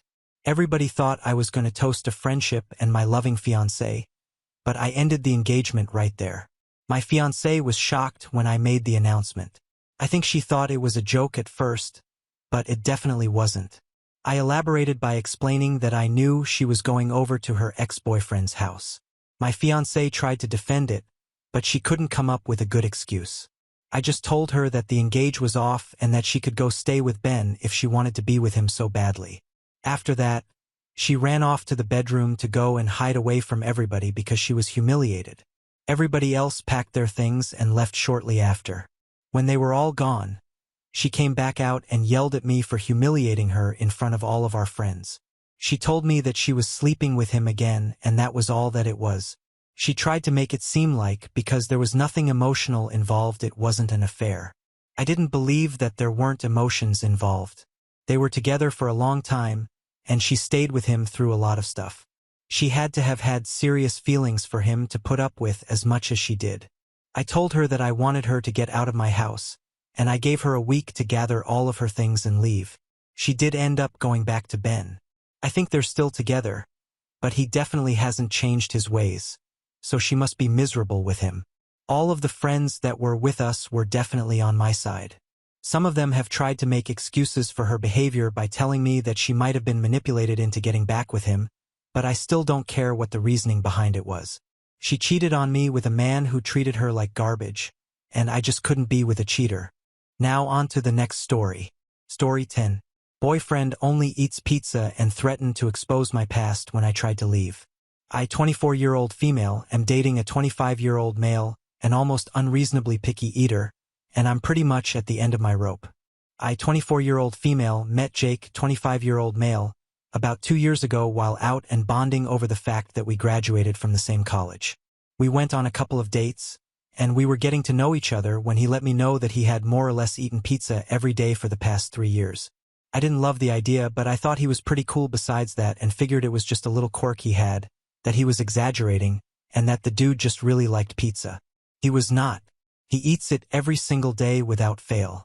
Each time we go out, it has to be pizza, and after a few fights here and there, it's been pretty much an unspoken understanding that when we go out, we will be getting pizza.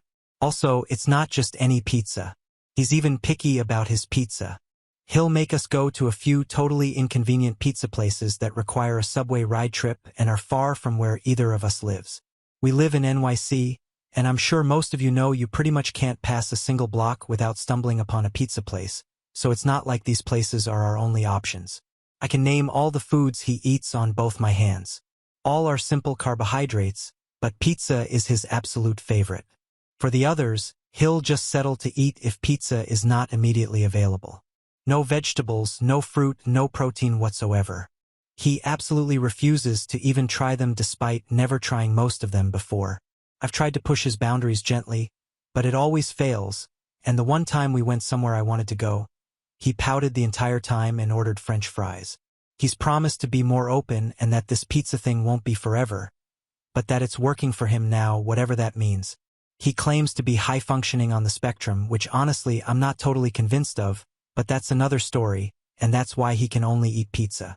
This made me more cautious of discussing my issues with his diet because I know how easily he can claim I'm insensitive to his disability and that it's something he truly cannot help, and he has.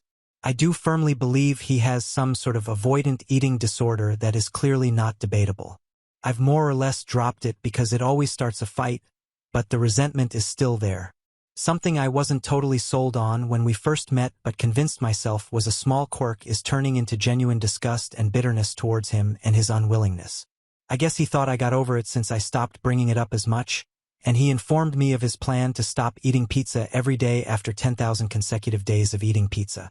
To do the math for you, that's roughly around 2045, factoring in the days he's already gained. He's going to document it on his Instagram story and show everybody his streak.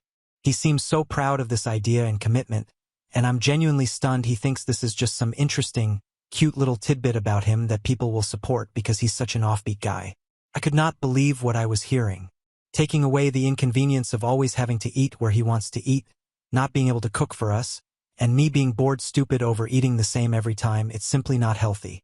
He claims because he's outwardly fit it's not a big deal, but I disagree. I was sort of putting up with the whole pizza thing at first, but upon this announcement, I don't know if I can deal with this much longer. It's inconvenient, it's unhealthy, and in my opinion, it's selfish. Everybody you go to eat out with has to cater to a single person's self-imposed dietary restrictions. He's going to Germany with his family for vacation, and he's already mapped out the available pizza places he can eat at. German pizza over authentic German cuisine.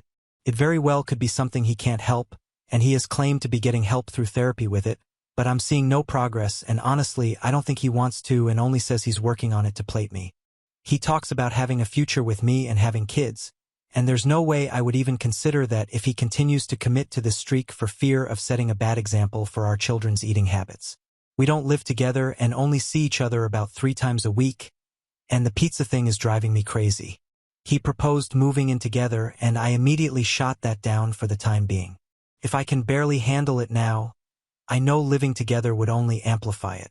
I've tried gently coaxing.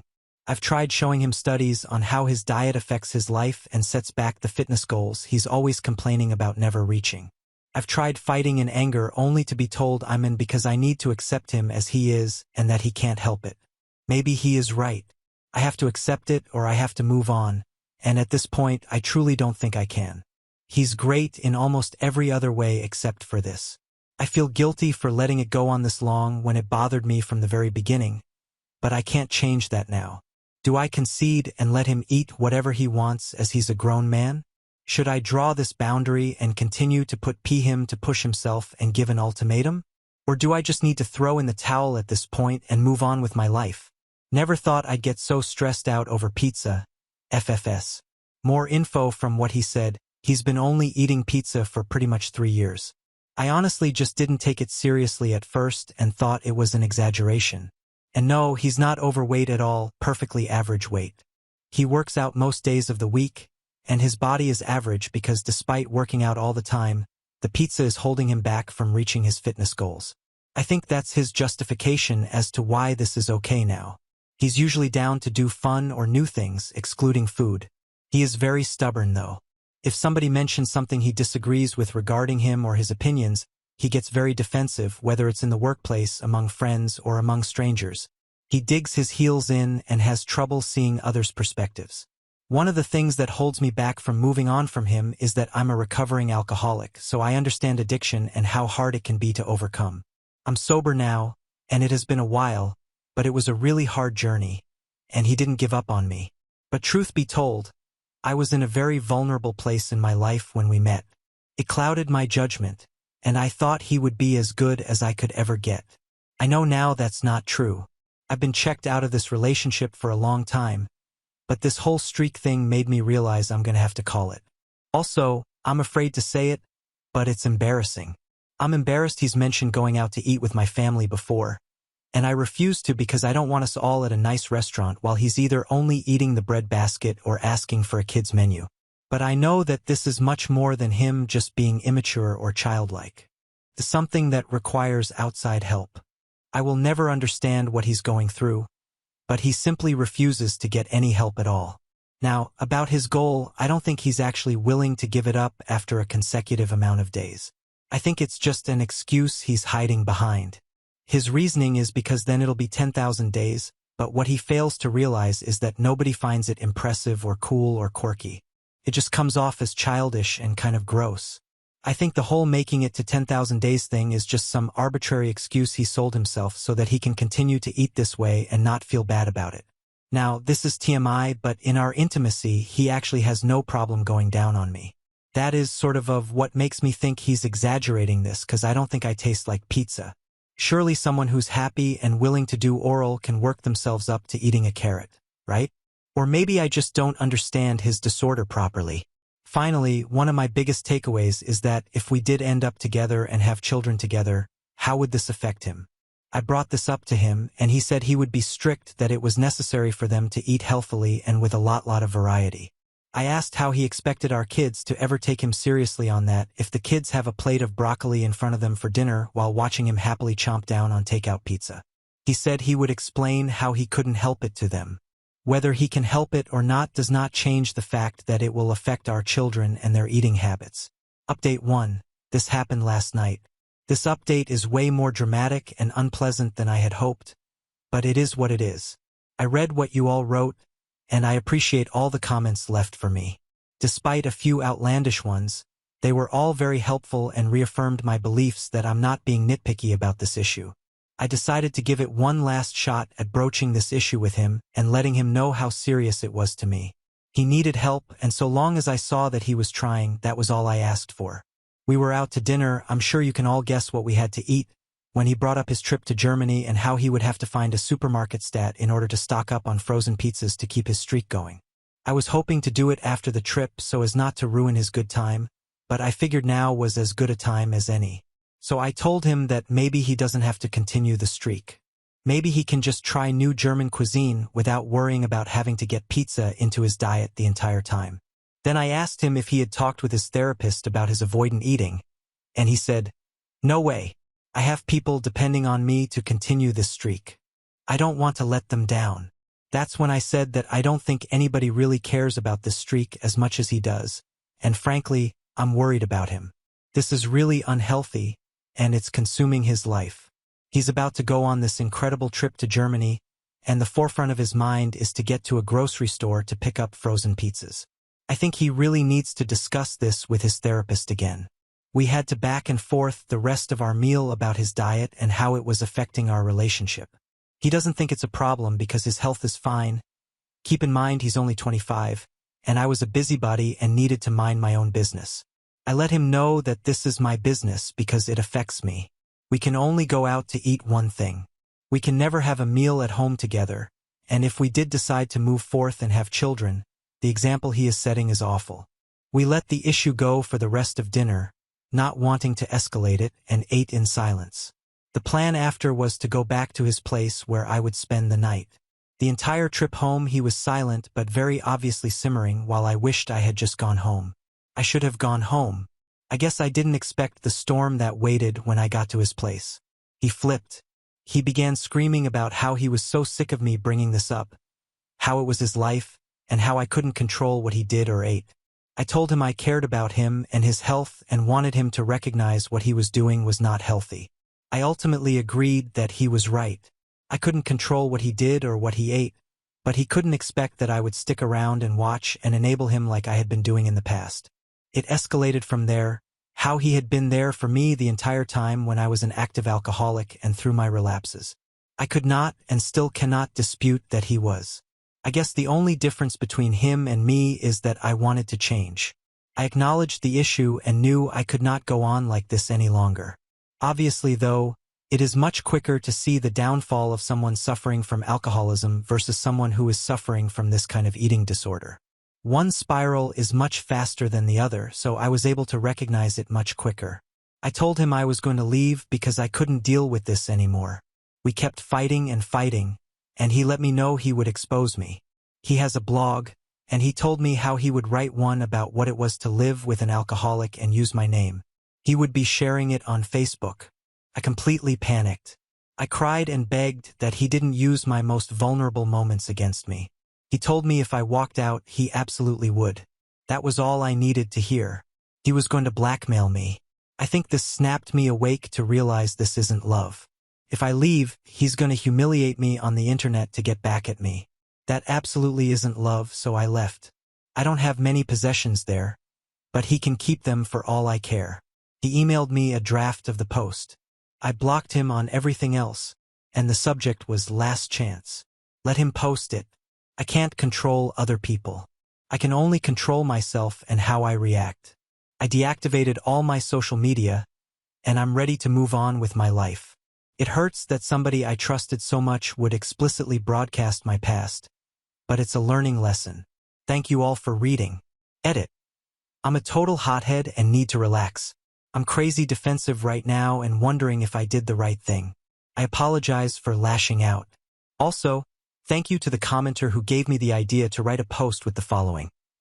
X and I broke up recently, and during this breakup, he threatened to make a post on his blog detailing a very vulnerable time in my life. His post will likely include embarrassing, intimate details of my alcoholism from which I have proudly recovered, mixed in with lies and who knows what else. I encourage you not to read it, and if you do, to consider the context he is posting it in the first place.